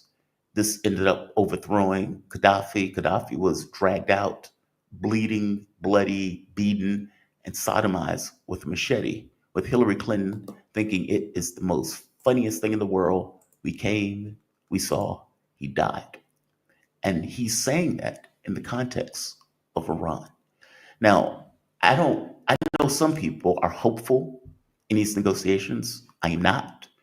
I think ultimately anything that they negotiate is purely for the purpose of weakening Iran in a way that would allow it to be toppled at some point or some later date, if not now. Meaning Trump could say, well, I want the ballistic missiles. I mean, after all, he's negotiating from a position of quote unquote dominance and threats in the way that he's going after them. It's not, hey, let's have a conversation and come to some terms. It's not that. It's, if you don't do what I tell you to do, I'm going to bomb you. I'm going to attack you. I'm going to destroy you.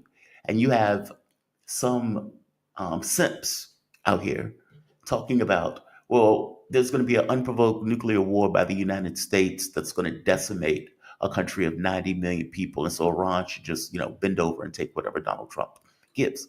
Okay, I think that's whacked out. Now, the notion that Iran is not going to have the ability to respond, or they're not going to have the ability to counterattack, I think is outrageous. I think they will counterattack. I think that also underplays the effects on the globe, or for that matter, even the United States, if indeed they respond and oil prices go to some ridiculous amount, or the 50, 60,000 troops go away, because at that point it becomes an existential attack on the integrity of the country itself, in which case all bets are off in regards to Iran's response. One last point. The security agreement with Russia, I really think is a warning to the U.S. Not that Russia would get militarily involved, but they will give support in the way that they can give support in order to maintain the integrity of the state, because the integrity of Iran, on some level, also assists with the integrity of Russia. Give me your take on this. I don't think these negotiations are done with clean hands, nor do I think you can trust anything that comes out of these negotiations.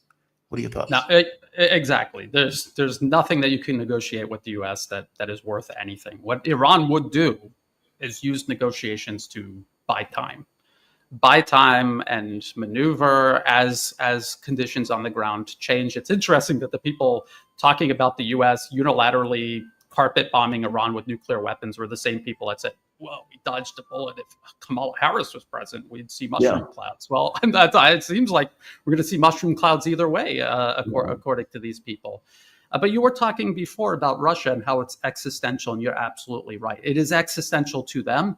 It is existential to Iran, and it is existential to China. This isn't about Iran and these 6 other countries the U.S. overthrew. That is a step in encircling and containing all of Eurasia, including Russia, including China. These are stepping stones on the way to global primacy. This is all predicated on establishing American primacy, or reestablishing it and maintaining it and expanding it. So this is why they are so interested in Iran. If you look at Iran, its position on a map, I mean, is like kind of in the middle between Russia, Western Russia. You have Iran, and then you have China. Also, hydrocarbons are flowing from the Middle East to China. Those are essential for the Chinese economy. If the United States is interested in strangling China economically, not only are they going to do it with these maritime choke points, they will also do it by destabilizing the Middle East and stopping the flow of hydrocarbons to the Chinese economy. So wouldn't a war, no matter how it turns out, with Iran, fought in the Persian Gulf, fought in the Red Sea, wouldn't this be a great way of disrupting the flow of hydrocarbons to China? So all of this is interconnected. This is why Russia and China are supporting Iran.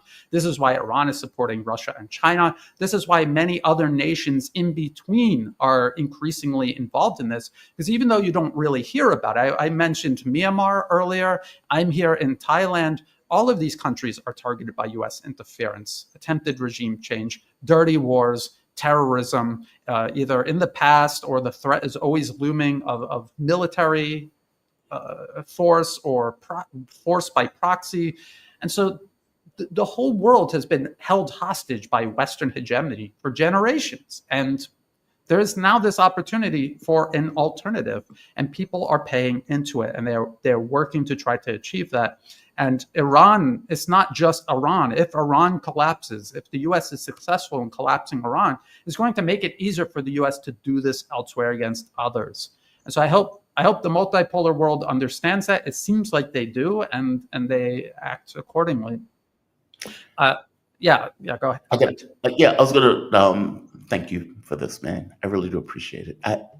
Fantastic analysis. I really do appreciate you joining me. I know this was at the last minute. Sure. Brian Berletic, he is a Bangkok-based geopolitical researcher and writer, former U.S. Marine officer, former U.S. Marine. Enlisted, yes. Enlisted. I hope this wasn't too painful. I would love for you to come back. You are a fantastic guest. Your knowledge of this stuff is just mind-blowing, and I appreciate you and your show, man. Where can people find you, Brian? Just look up the New Atlas on YouTube, and then in the video description, you will find all the other places where I post my work, X, Telegram, and elsewhere. Thank you for this. You be safe, and man. thank Have you. a good one. Yes. Okay. Bye-bye. Bye. All right. He is fantastic. He is fantastic. I hope I didn't keep him too ridiculously long where he won't be willing to come back. I hope he does come back. He is great. He hit me up. I asked him this morning if he was willing to come on. And he says, yeah, sure.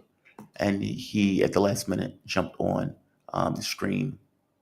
He has my deepest appreciation for that. He also gave me some kind words about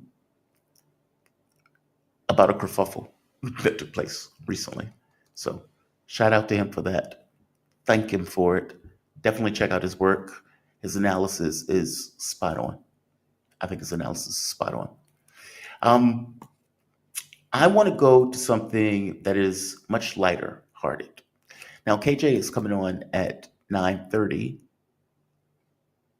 Yeah, KJ's coming on at 9:30, so we have a little bit of time. I was fascinated by a lawsuit that took place against MSNBC, specifically on something that Rachel Maddow said. So Maddow came out and said that a doctor at one of the immigration centers was a uterus collector, and effectively slandered a person who she was going after. Now, this is the segment that got them in trouble. Now, they settled this lawsuit. I think it was several $1 million. In fact, let me get the exact amount before I even go to the video. So it was trying to find the exact lawsuit, $30 million lawsuit. $30 million lawsuit filed by Evans, Klein, Georgia gynecologist, Dr. Mahendra Aman. And just so you can see the article itself that this is being pulled from. Now, I don't see the amount that they settled for. But the Democratic lawyer who settled the uterus collector lawsuit with MSNBC parents says Maddow was preposterous. This is Stacey Evans, represented Georgia gynecologist Dr. Mahendra Amin, who settled a $30 million defamation lawsuit. Attorney Stacey Evans, an elected Democrat who regularly watches MSNBC, meaning the person who was the attorney for the guy is a Democrat, often watches MSNBC. All right, let's keep going. It said in an interview Thursday that Rachel Maddow's treatment of her client in the, quote, uterus collector, unquote, case was preposterous and disappointing. NBC Universal, the parent company of NBC, and MSNBC last week formally settled a $30 million lawsuit filed by Evans' client, Georgia gynecologist Dr. Mahendra Amin, who was the subject of a report claiming he performed unnecessary hysterectomies at an immigration and customs enforcement center. Now, this was the thing, the video that got them in trouble. I slightly remember this, I think. Uterus collector is funny. Let's watch the clip first. This was like an experimental concentration camp. It was like they're experimenting with our bodies. The nurse who contributed to this whistleblower complaint explains it like this, quote, everybody this doctor sees has a hysterectomy, just about everybody. He's even taken out the wrong ovary on one detained immigrant woman. She was supposed to get her left ovary removed because it had a cyst on the left ovary. He took out the right one. She had to go back to take out the left, and she wound up with a total hysterectomy. She still wanted children. So she has to go back home now and tell her husband that she can't bear kids. She said she was not all the way out under anesthesia and heard the doctor tell the nurse that he took out the wrong ovary. The nurse says she and her fellow nurses, quote, questioned among ourselves, like, goodness, he's taking everybody's stuff out. That's his specialty. He's the uterus collector.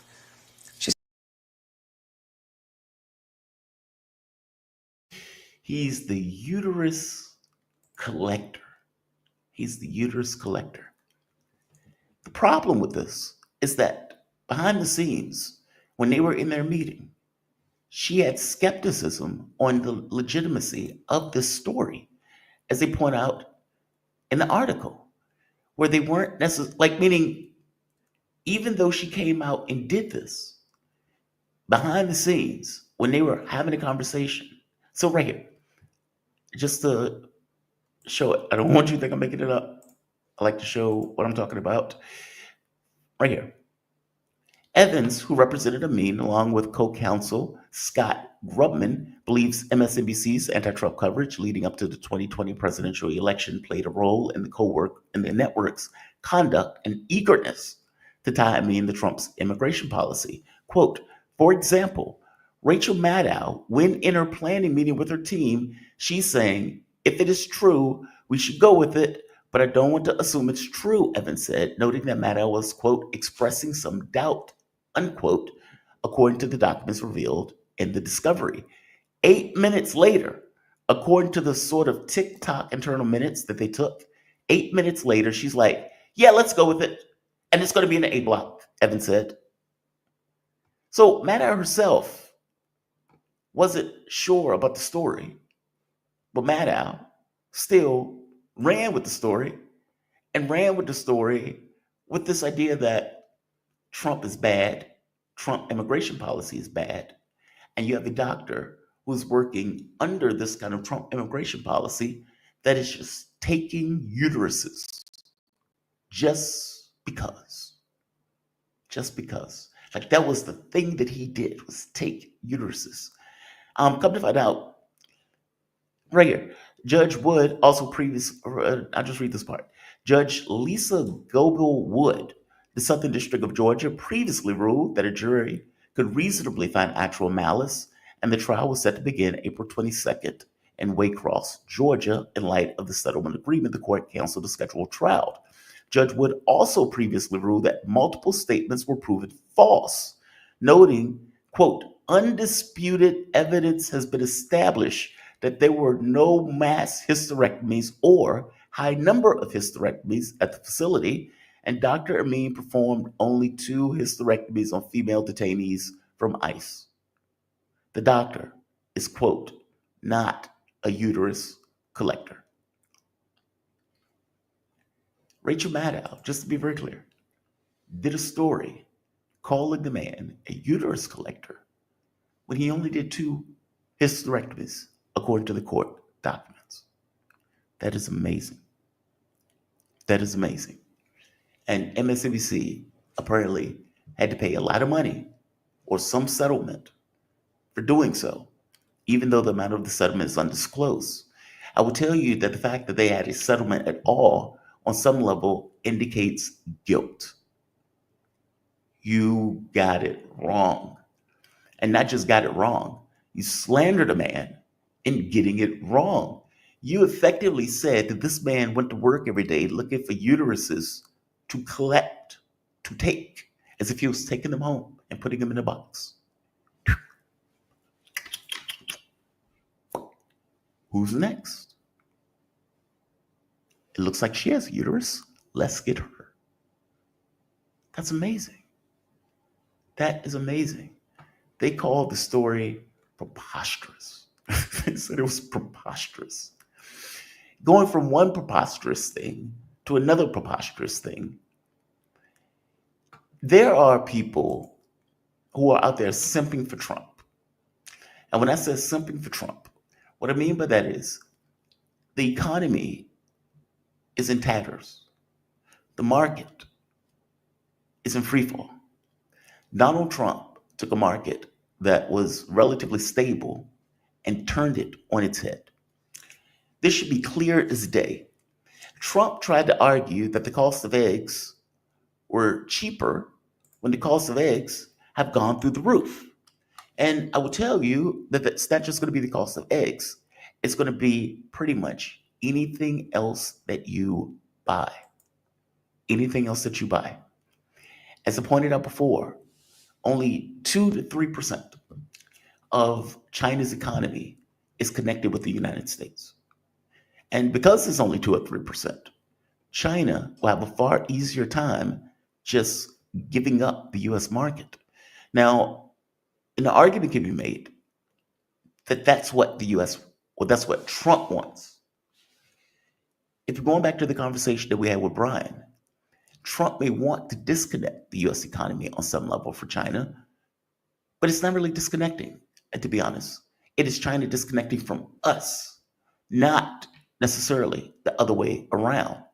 And so if you're thinking of cost, the costs are going to go through the roof. And it seems that the Trump administration has effectively just accepted the costs are going to go through the roof. He's rich. What does he care? All things being equal, he is trying to articulate some level of economic power, whereas China is pushing back on that economic power. Now, I'm looking for the eggs comment. I can't necessarily find an eggs comment, but people are simping for Trump to try to make the argument that there is no spoon. That, yeah, everything is on fire, but everything is great despite the fact that everything is on fire. The American public sees it, which is the reason why Donald Trump's rating is dropping day after day after day. He's getting weaker and weaker in regards to public approval right here. He's getting weaker and weaker in regards to public approval, and it's for obvious reasons. Stuff like this. Absolutely crazy. The first. Just to be clear, the prices of eggs have gone up, not down. The price of eggs have gone up, not down. And right here, egg prices at an all-time high in March. Bureau of Labor Statistics reported that eggs averaged $6.22 last month, up from $5.87 the month prior. All right. And yet, Trump, who's amoral to the truth, came out and said this. Eggs. So when I got in, the press went absolutely crazy the first week. They said, eggs have quadrupled in price. I said, I just got here. Tell me about it. And Brooke Rollins and our team did a great job, and eggs are down now 79%, and they're all over the place. And this was a problem that somebody else would have taken a long time to cure. Eggs. So when I got in, the press went Amoral to the truth. Amoral to the truth.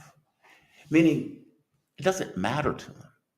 It's irrelevant to them. It's like, hey, this is an ink pen. And Trump's like, that's a pencil. And they need to go and walk away as if nothing just happened. There's nothing in him that changes when he lies. Like, like usually if you're talking to somebody, they try to tell the truth. They may lie about something. Does this dress make me look fat? Nope, it doesn't. It doesn't at all. You look great. How do you like this particular? That looks fine. That's fantastic. Even though they know internally, and they may even feel some kind of way about the fact that they're lying because that person is going to go out and look crazy. Paul Mooney once, I was at a concert with my ex-wife, and we were watching a Paul Mooney comedy show. Paul Mooney comes out, and he looks at the woman in front. He says, baby, nobody loved you enough to tell you not to come out the house looking like that. She was very pissed off at Paul Mooney. Paul Mooney seemed to feel bad about the fact that she was hurt by that comment. Everybody in the room laughed. But Paul Mooney's point is correct, right? Maybe somebody did see her before she came out the house. Maybe she did ask, how do I look? And maybe that person did say, you look fantastic. I'm saying Trump, in the way that he deals with the world, he doesn't care about what's true or false. In that case, the price of eggs have gone up, not down. And they've gone up dramatically. If you're talking about $6, if you add $1, that's a big deal, right? That's going to be across the board. When you go to Walmart, when you go to Target, when you go to a random grocery store, when you go to Walgreens, when you go to CVS, when you're online and you're buying something from Amazon, the price of those items will go through the roof. Republicans are trying to use some kind of weird mathematical trick to make it look as if the amount of money that they're spending is not really the amount of money that they're spending. And what they're trying to do is find a way to give themselves tax cuts. All of the tariffs that are going to be collected, though, that money is going to go to the rich. We are going to have to pay for the tariffs. So what you're going to end up with is higher prices for us that we are now going to have to pay on all of these goods coming into the U.S. Factories and whatnot are not coming back to the U.S. overnight. That's nonsense. Many of these things are not things that can produce here in the United States because of the cost. And so you're still going to end up paying for those things abroad at a higher cost because the factory itself or whatever that particular material is cannot be built in the U.S. or at the very least cannot be built within a year, 2 years, 5 years. We are going to pay those costs. Whatever they collect, Trump and the Republicans are going to write legislation and they're going to say, we have a massive tax cut on top of the other tax cuts that we are going to enshrine into law. You're going to get $2. Congratulations. Elon Musk is going to get 20 million. 10 billion, whatever that number is. I'm making the point to you that there will be higher costs for us, whereas for them, they will get tax cuts and they will get a ton of money as a result of those tariffs. Now, you have people who are trying to spin this, trying to make you think that it's not as bad as it actually is. We're looking at what potentially is stagflation. And the reason why it's stagflation is because there may be a world recession as a direct result of what Donald Trump is doing. We will have a recession here. And when we have that recession, it's not just the recession itself, meaning layoffs and everything else. It will be layoffs on top of excessive prices that we're going to have to pay. Stagflation. People on Fox and other simps for Trump have gone into this defensive mode of trying to tell you the sky's not falling. The markets aren't crashing around you. It's nonsense. Do not believe these people. These people are lying to you in the service of an incompetent ogre. Now, what you're seeing right now is Trump is getting the entire world to rally with us against the Chinese. If he can cut deals so they lower their trade barriers against us, invest in the United States, bring their factories here, and raise their trade barriers against China, what that does to China, it collapses their economy, mass unemployment, and then possibly the regime gets toppled. So if they don't want their regime getting toppled, they have to cut a deal with us. So now, what you're seeing right now is Trump is getting... He is actually postulating that what Donald Trump is trying to do is to collapse the Chinese government. That is what he is postulating to his audience, that this trade war that Donald Trump engaged in on his own, nobody pushed him, nobody told him to do it, nobody said, hey, Donald Trump, this is a great idea. There was no economist that came to him saying, hey, Donald Trump, this is a great idea. Trump decided to do this on his own based purely on ideological reasoning. And he is arguing, hey guys, my audience, whoever this audience is, this is great. I know that you're hurting. I know that the market is crashing all around us, but we are sticking it to the Chinese, who only have a 2 to 3% window regarding the economy. You have some cities in China that has higher, let's say, it's not GDP, it's the clarity of the economy, meaning only 2% to 3% of the Chinese economy comes through the United States. You have some of the cities in China that actually have more than that 2 and 3% by themselves.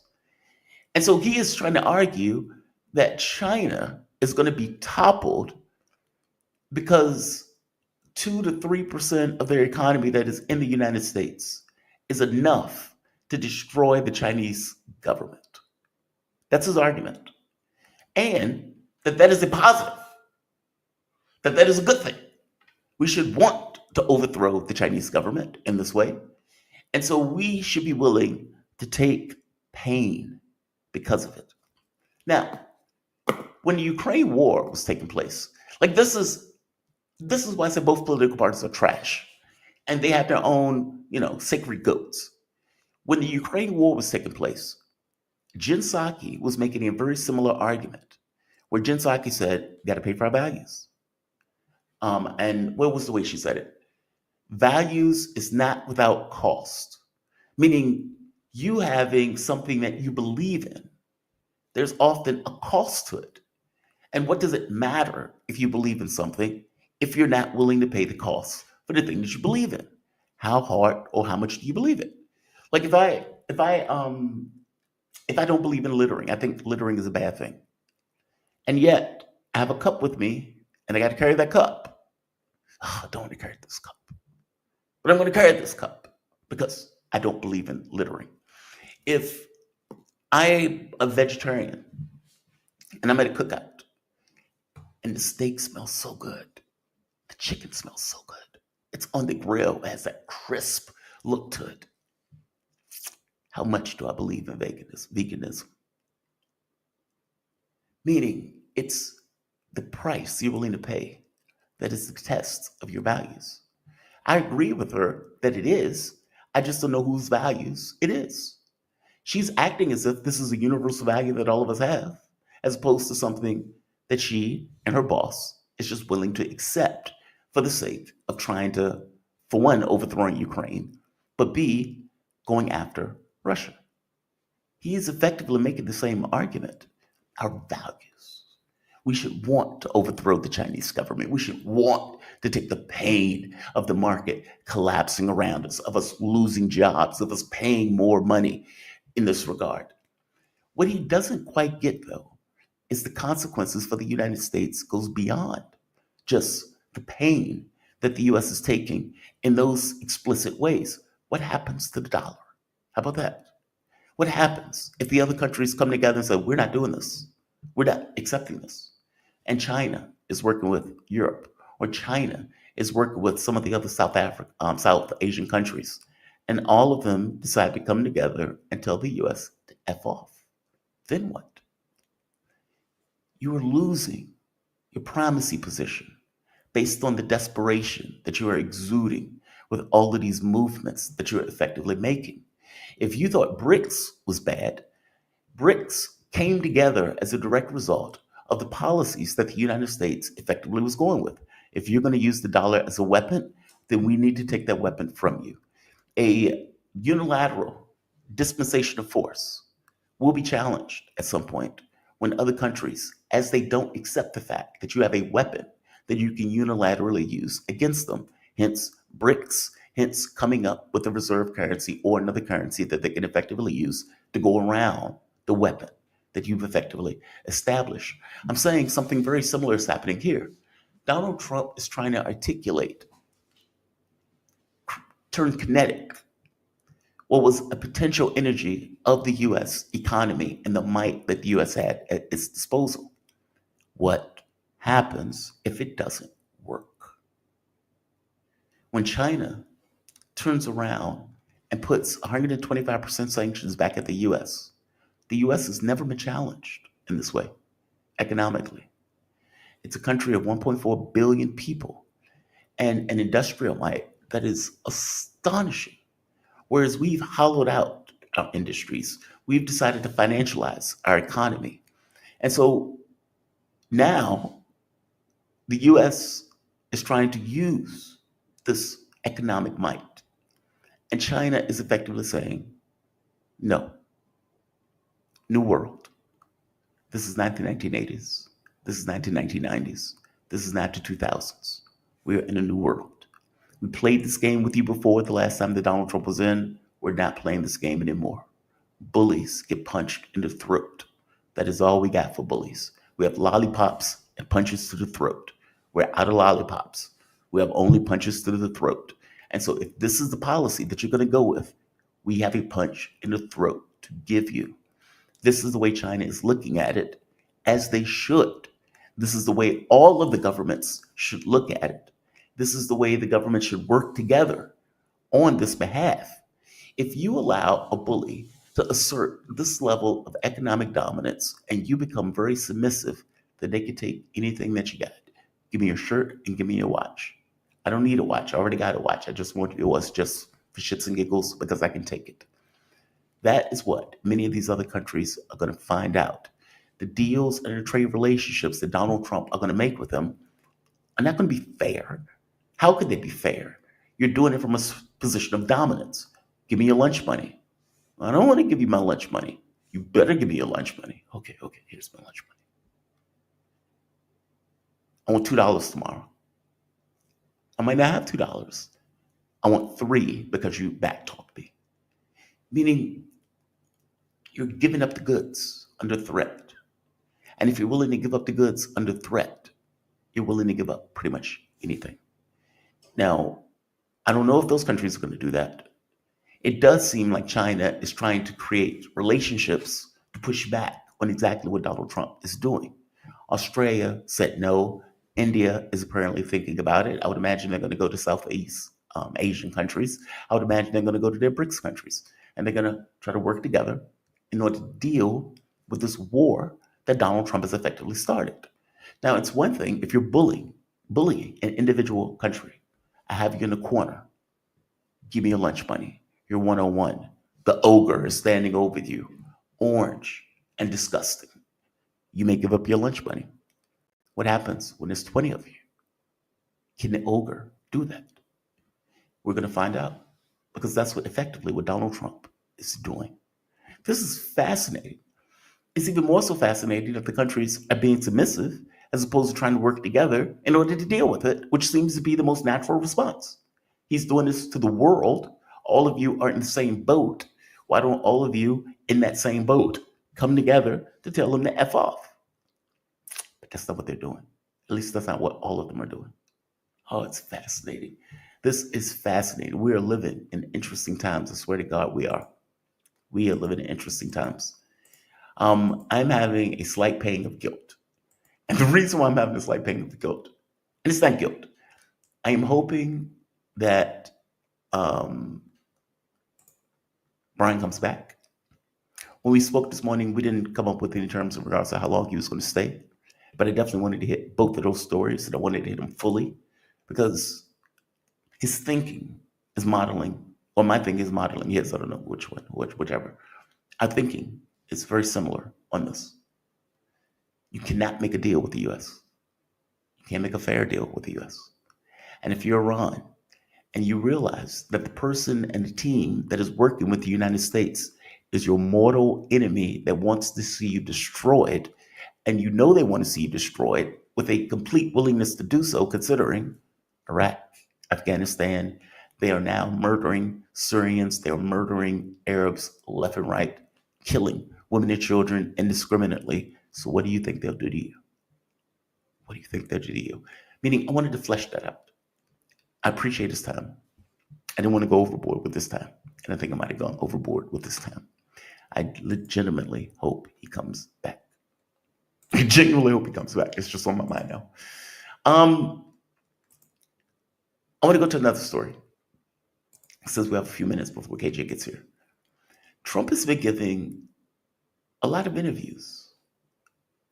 And, in one sense, I suppose it's good because, he's ridiculous. And you get to hear him in his ridiculousness. In another sense, he's all over the place.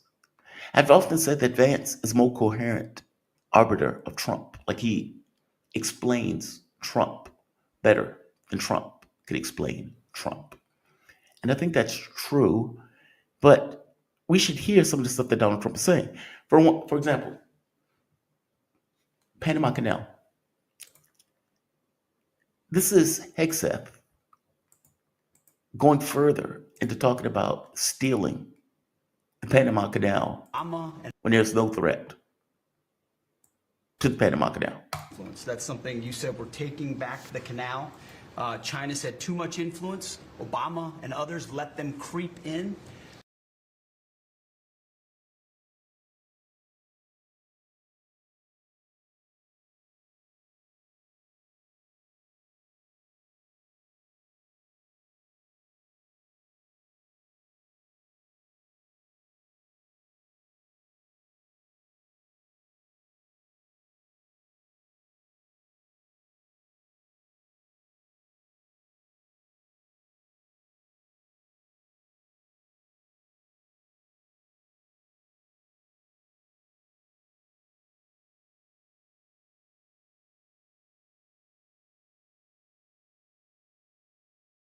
They're stealing the canal. I don't know if you guys heard that. I'm sorry. I think I screwed something up. Let's try it one more time. One more time. Let's try it one more time. Obama and others let them creep in. We, along with Panama, are pushing them out, sir. And so we had a very successful trip there. President Molino sends his regards, very complimentary of the U.S. He's a great ally, and I think they want the communist Chinese out, and with our troops there partnering with their forces, we've got a chance to push them all the way out, sir. We've moved a lot of troops to Panama and filled up some areas that we used to have, and we didn't have any law. Just to be clear, he is talking about military force in order to steal the Panama Canal. Just to be very clear, we moved troops. Okay, why do you need to move troops if you're not talking about militarily occupying and potentially stealing the Panama Canal? That is outrageous. That's astonishing. You would think that the media would have a much larger reaction to the President of the United States talking about stealing a piece of land. Same thing with Greenland. That is astonishing. There's no threat to Panama. There's no threat to Greenland. These are invented. The Panamanian military is not taking the lead on anything because there was never a threat to anything. This is them conjuring a threat in order to deal with the threat that they're effectively conjuring in order to steal something that don't belong to them. Here's another one. This is Trump talking about Iran. And this kind of backs up my point about this notion of you can't make deals with people like this. In his mind, Iran is making a deal under threat. And if indeed he thinks Iran is making a deal under threat, then your ask escalate. I don't just want your nuclear program, I want your ballistic missiles also. Now, he may not say that, but think about it for yourself. If I'm trying to get something from you and I'm getting it with the idea that I'm going to injure you, I'm going to beat you up, I'm going to hurt you if you don't do it, are you more inclined to give it? If you're scared of me, yes. If you're not, no. But the very action and the very fact that I'm taking this kind of framing almost compels conflict. It compels a war. This is Trump. Reporters asking him about military force against Iran. And he's still saying, yes, if they don't take what we're offering to them, we will attack them militarily. Oh, if necessary? Absolutely. Yeah. And do you have a deadline for these Yeah, talks? I do. And You're talking about with Iran? Yes. Yeah, I saying do. it's not Do you want something to Did you mean military action though if they don't agree? Oh, if necessary? Absolutely. Yeah. Absolutely. Absolutely. Demilitary force? Yes. Yes. We will militarily attack Iran if they don't make some kind of deal, whatever that deal is, that we coming up with. Here's another one. This one is, here's another one. This is where he's pointing out, Israel will also be involved in this if indeed we get into an attack on Iran. Donald Trump, man of peace. We do what we want to do. But with Iran, if it requires military, we're going to have military. Israel will obviously be very much involved in that. He'll be the leader of that. But nobody leads us. We do what we want to do. Did you have an appetite? on the talks.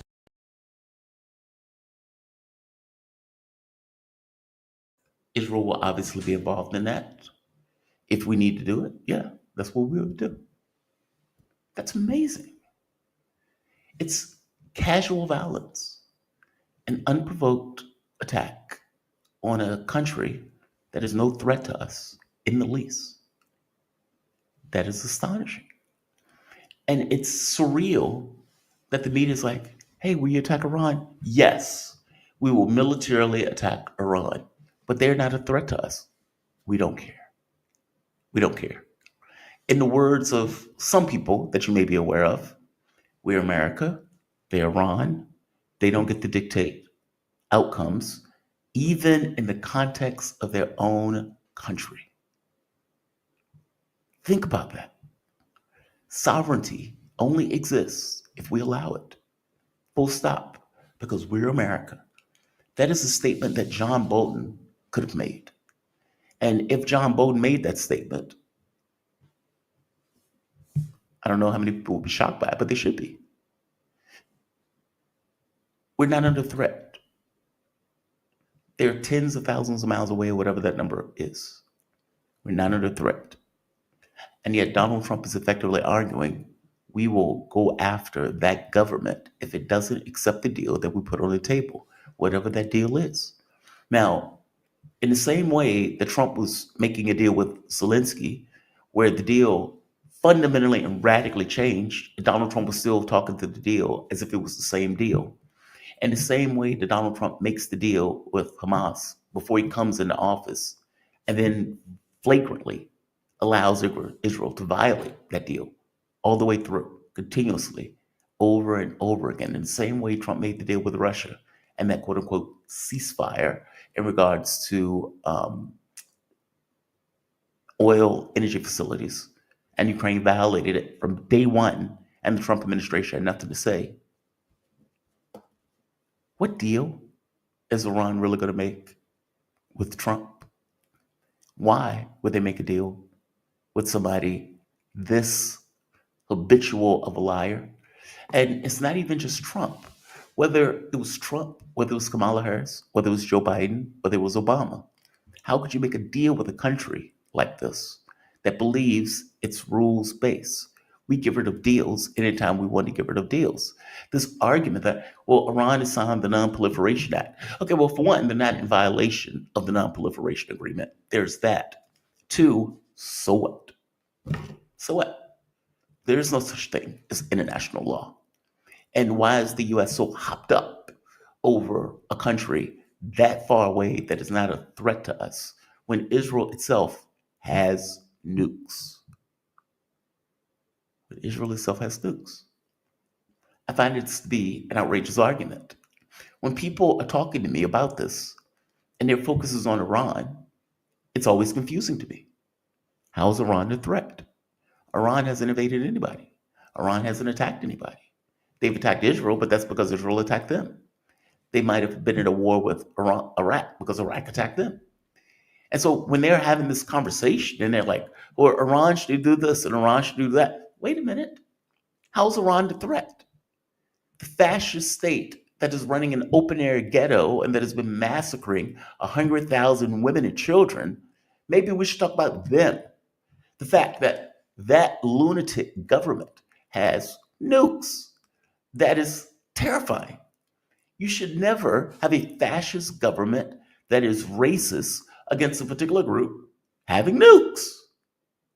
But that's not on the table for discussion. I find that to be astonishing. And yet, when people come on the show, often they start with, well, Iran can make a deal where they give up this and this. Why is Iran giving up anything? Iran has every right to develop nukes if they indeed want to. They're a sovereign country. We develop nukes. Israel developed nukes. Russia developed nukes. Who the hell are you to tell me as an individual country that I can't? They've made the choice not to. And in regards to the civilian nuclear program, just like any other country, they have the right to do it. Who the fuck is Israel to say you should have the right to do that? Let's be very clear. The only reason Israel takes issue with it is because they want a singular disposition of force in an overt way, meaning they want to have the whip hand in any kind of conflict. And they believe that if Iran gets nukes, it balances the equation. We all die. Just like it was with the US and the Soviet Union. If one fires, the world ends. It's a balance. I am more concerned with the lunatic government that is in Israel than I am with the pragmatic government that is in Iran. It's one thing if you say, we're also putting Israel nukes on the table in regards to any kind of negotiation, but that's not going to happen. We've never been honest arbiters in regards to negotiations between, let's say, Israel and Gaza, or for that matter, the West Bank, or for Palestine. We've never been an honest arbiter. How could you be an honest arbiter when you're giving them billions of dollars a year, and yet you're sitting at the negotiating table as if, you're a balanced mediator? It's nonsense. It's complete nonsense. So Iran is going to go into these negotiations. I would imagine Russia probably told them, at least talk to them. You need to seem pragmatic in regards to the world. In which case they go into the negotiations. And they said, we're open. In fact, I'll show you the clip, the post. They come out And Iran says, right here, we're going into negotiations. We're going to take them seriously. In earnest and candid vigilance, we're giving diplomacy a genuine chance. The U.S. should value this decision formed despite their prevailing confrontational hoopla. We do not prejudge. We do not predict. We intend to assess the other side's intent and resolve this Saturday. We shall reflect and respond accordingly. This is the head of the Center for Public Center Diplomacy and spokesperson for the Ministry of Foreign Affairs, Islamic Republic of Iran. Iran has to know, just like Russia has to know, just like China has to know, just like pretty much any other government around the world has to know. You can't trust us. Can't trust us. These negotiations, whatever they are purely designed to weaken the government of Iran in anything that they negotiate. And they will be violated over and over and over again. And the guarantors of that will pay no mind to the fact that it's being violated, even if the guarantors are the rest of the world. I'm saying this because I lived through the JCPOA that took place only a few years ago. Meaning, this is not recent history. I mean, this is not, deep in the past, 100 years ago, 50 years ago. It's not that. The JCPOA was under Obama. All of us were alive. All of us were completely aware. And all of us saw it violated. The U.S. threw it away, torched it. Not just that, Minsk agreements. They also torched the agreements in regards to the missile treaties that were signed with Russia. So we don't care about agreements. So when somebody says, well, they signed the Non-Proliferation Act, I don't care. I don't care. 1,000 times, I don't care. If we don't care about agreements, why should they? Why should I tie my hands to an agreement when you are untethered by any agreement that you make? And therein lies the rub. If you have a country that is willing to get rid of pretty much any agreement when they see fit, but they expect you to stay by agreements, you have a problem. That's a fundamental imbalance. That imbalance should be a tether. It should be a restraint in that sense. Any negotiation that you go into the U.S. with, you cannot trust anything that's written on that page. And that page is worth effectively the value of toilet paper. Now, they will talk. They will talk all day. And Iran will assess what the U.S. is saying, knowing full well that anything that comes out of their mouth is probably bogus. The moment that the deal is violated, nobody will care because it's Iran that's on the other side of that agreement. The issue is that. How do you, and I used to ask Mark this, after the Minsk agreements 1 and 2, after the Istanbul agreements, how do you really sign a deal with the U.S.? How do you do it? How do you come to any kind of terms where you know those terms are going to be legitimate, that they're going to be lived up to, that both sides are going to value the agreements? Now, if you were dealing with the Soviet Union and the United States and they signed an agreement, okay, well, this may be nuclear war. Nuclear war is the guarantor of the agreement. If this breaks down, all hell may break loose. But the moment that the Soviet Union fell, the level of respect that was given to Russia was not the same level of respect that was given to the Soviet Union. Russia had to take that respect at the barrel of a gun in Ukraine. Iran has no such thing. And even if they did, there's still nothing to trust that could be written on a piece of paper. It's just a piece of paper. It's pickle, right? And the fact that Netanyahu, mass murderer that he is saying the Libyan option or the Libyan model, well, that is a clear indicator. Don't trust it. The process is only there to weaken you. Whatever you agree upon is only there to weaken you. It is not going to be something that is going to be your betterment, especially considering Donald Trump has taken the position of a bully and is trying to force things out, trying to pull things out. And I strongly suspect that his asks are going to be Herculean. They're going to be extreme. Even if you're coming to some level of balance, it still starts off as extreme. If he thinks that you're scared of him in the deal, he's going to try to get more. Now, the problem with that is if Donald Trump is taking a position, I'm going to bomb you if you don't take the deal, then right off the bat, you're just going to get bombed. It's very possible that the entire point of this is just to attack Iran. That may be the beginning and the end game of it. I know some people are more hopeful in this. I think Marouf came on, he was trying to give suggestions in regards to what Iran could do. I'm not inclined to believe that Iran could do anything, especially not anything that would satisfy the Trump administration. And even if they did say, okay, we'll give up our ballistic missiles, you've just signed your death warrant. Any state that can't defend itself is not a state. The military is the beating heart of a nation. If you're willing to decapitate it and give it up to the point where you can't defend yourself, then you're not a state. Looking at you, Lebanon. Looking at you, Syria. And I know those countries had some capacity to defend themselves, but if you look at the way Lebanon is constructed now, Israel can bomb it anytime it wants, attack it anytime it wants. There's no air defense.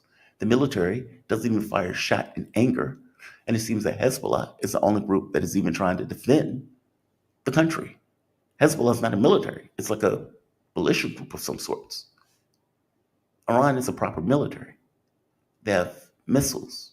They have scientists that can build nukes, if indeed they put their mind to it. And they did say, if you attack us, we're building a nuke. Now, there's some people who are making the argument that the first attack is going to be so overwhelming, so withering, that it's going to decapitate a state that is 3 times the size of Iraq. I'm highly skeptical of that. And not just highly skeptical of it, I think it's nonsense. I strongly suspect that the argument is being made purely to back up the position that Donald Trump is running with. So if Trump is saying, we're going to attack you, trying to be a bully in order to pull concessions, then it seems like that argument that this person is making of it's going to destroy everything, it's going to be a nuclear attack, it's going to be the end of all things. The U.S. has a capacity to take out a country 3 times the size of Iraq in one bombing run. Then I suspect it's a reasoning, the motivated argument being done in order to intimidate, in order to try to get more out of the negotiation, to get a more submissive party. I could be wrong. I don't think I am. We will see. Those negotiations are going to take place on Saturday. And in taking place on Saturday, if they fall apart, if they don't go anywhere, if Trump ends up bombing Iran, and we should not ignore the context of all of this. He is doing this in the middle of a trade war. Trump has initiated a trade war with the world. The markets are already in free fall. China has raised tariffs on the United States 125%, with Trump raising tariffs on China 145%. The rest of the world is being tariffed at 10%. The world is going into a recession. And Donald Trump, at the exact same time, is trying to pass a massive, overwhelming tax cut using voodoo mathematics in order to make the numbers look better than what the numbers are. And they still look grotesque. And while he is doing this, he's still in the middle of a war in Ukraine, still giving weapons, still giving intelligence, still giving support, sending his envoy to say something that Putin is never going to accept, which means that war still goes on. War in Israel still goes on. And he's picking a fight with Iran simultaneously. Tipping point. You can't do everything at once. Even if you could focus your energy on one of those things, you may not even be able to accomplish the one. And yet, you're doing like 5, all of which having their own tipping point associated with it. If the world tells Trump to F off, if he can't force China to back down, And by the way, Trump is the one that backed down, to be very clear. He did not have the economic power to do what he wanted to do. He had to back off of the tariffs around the world and the way that he was trying to do it and go back down to a 10% where you can hide behind the 10%. So right off the bat, from an economic sense, you did not have the power that you thought you did. He's in this fight with China. Let's see how that goes. China doesn't seem like it's going to back down. So that could be another tipping point. The U.S. doesn't have the power to do what they said they could do in regards to its economic might that is trying to turn from potential to kinetic. All right. The war in Ukraine. The U.S. did not have the power to do what it thought it could do by trying to undermine and destroy, or at the very least strategically defeat Russia. It didn't happen. It didn't work. You failed. Tipping point. You go to Iran. They're trying to do the same thing to Iran. Bullying. And keep in mind, based on the phraseology that Donald Trump is using, how do you back away from the cliff?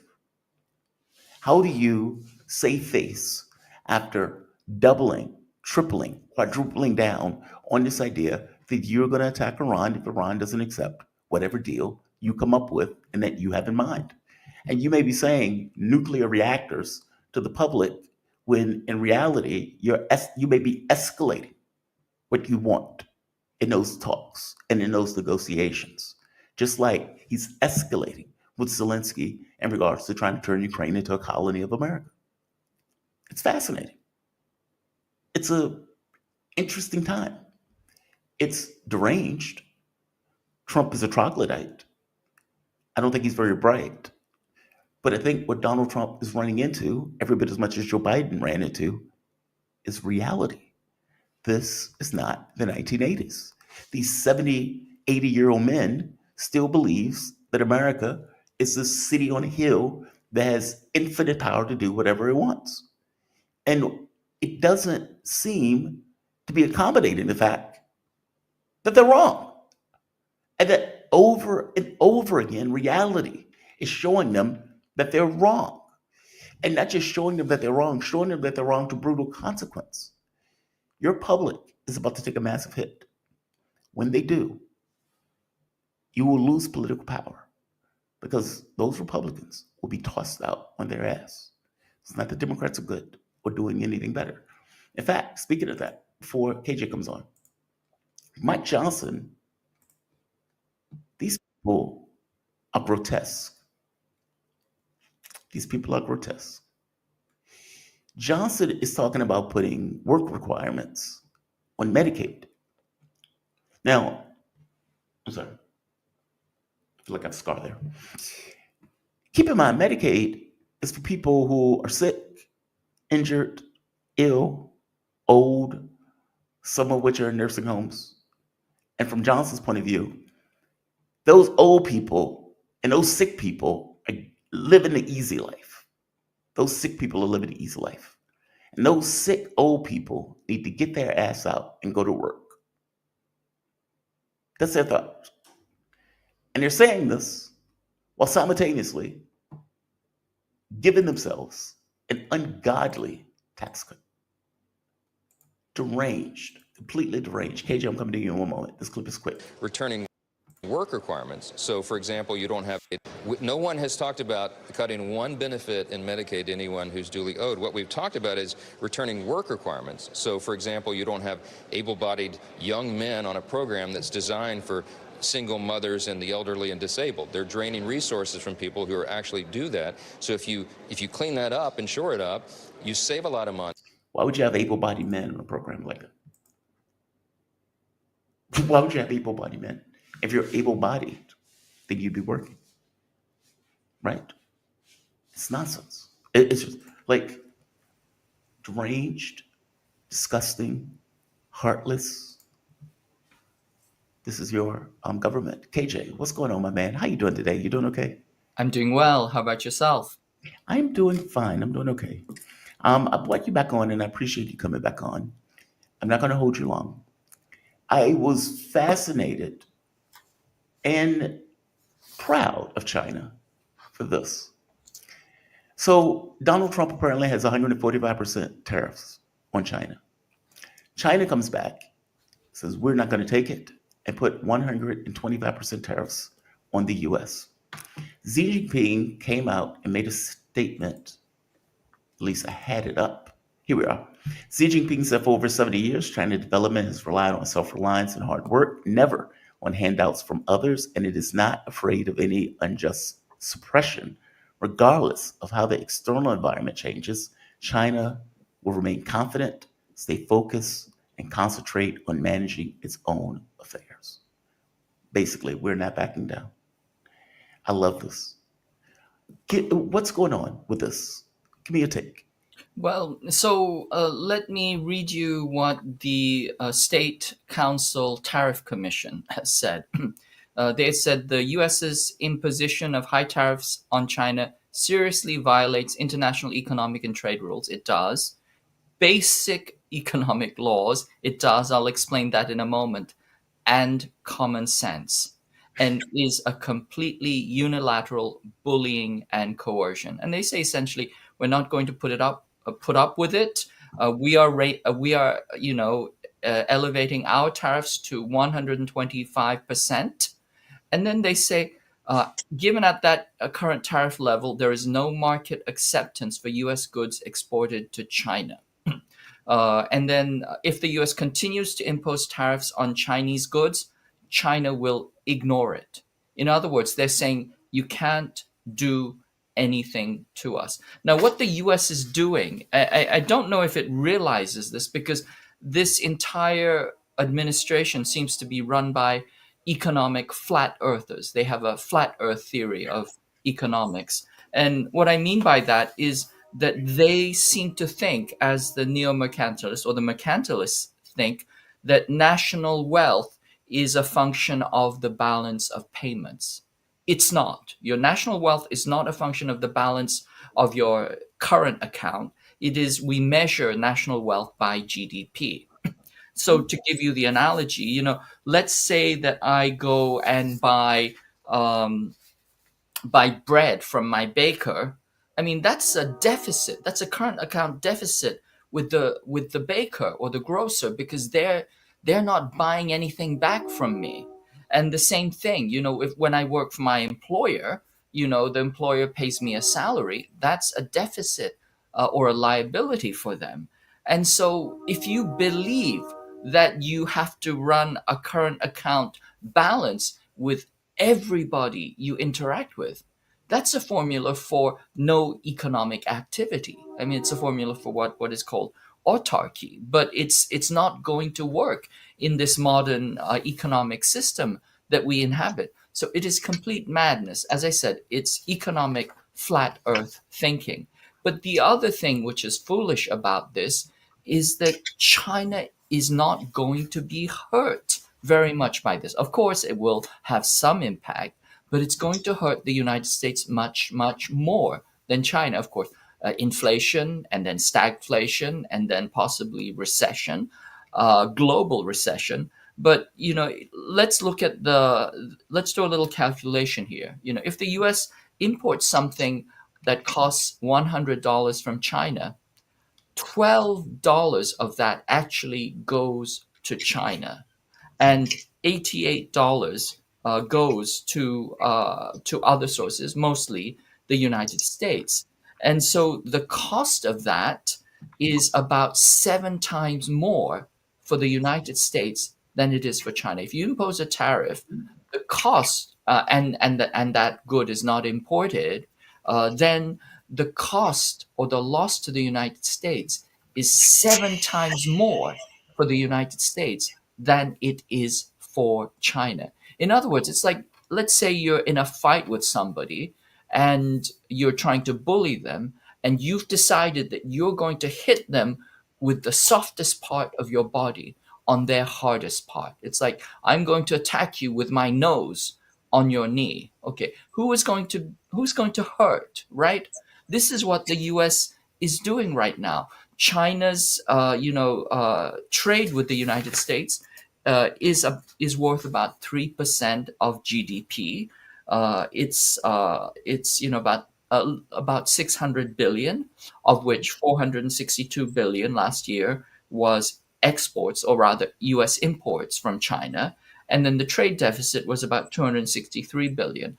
Those amounts, people don't realize it, are trivial to China. China can easily absorb those costs. I mean, it will have to do some QE and some macroeconomic adjustments, etc. But it can absorb those costs. Can the U.S. absorb those costs? No. That's why you're seeing not only catastrophic losses in the stock market, but you're also seeing huge losses in the bond market as well. In the meantime, China's Hang Seng Index and the Shanghai Composite, they're actually trending upwards. The Chinese stock market is okay. It's going up. And the US stock market is cascading downwards. So, I mean, this is utter stupidity, utter foolishness. It's run by flat earthers like Peter Navarro, who seems to think that, let me give you this, Peter Navarro said Trump knows what he's doing.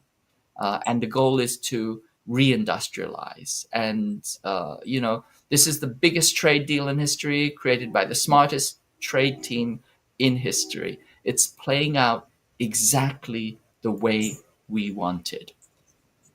Everything will get better. A beautiful thing is happening, and it will happen faster with Trump. I'm paraphrasing, but essentially those words, that level of insanity, of out of touch stupidity, should frighten everybody. And I assure you, everybody is frightened. Certainly the donor class to Trump, his own, financialized plutocrat class, is tearing their head out right now. And this is why he lowered the tariffs on other countries. But his continued fight with China is just absolute stupidity.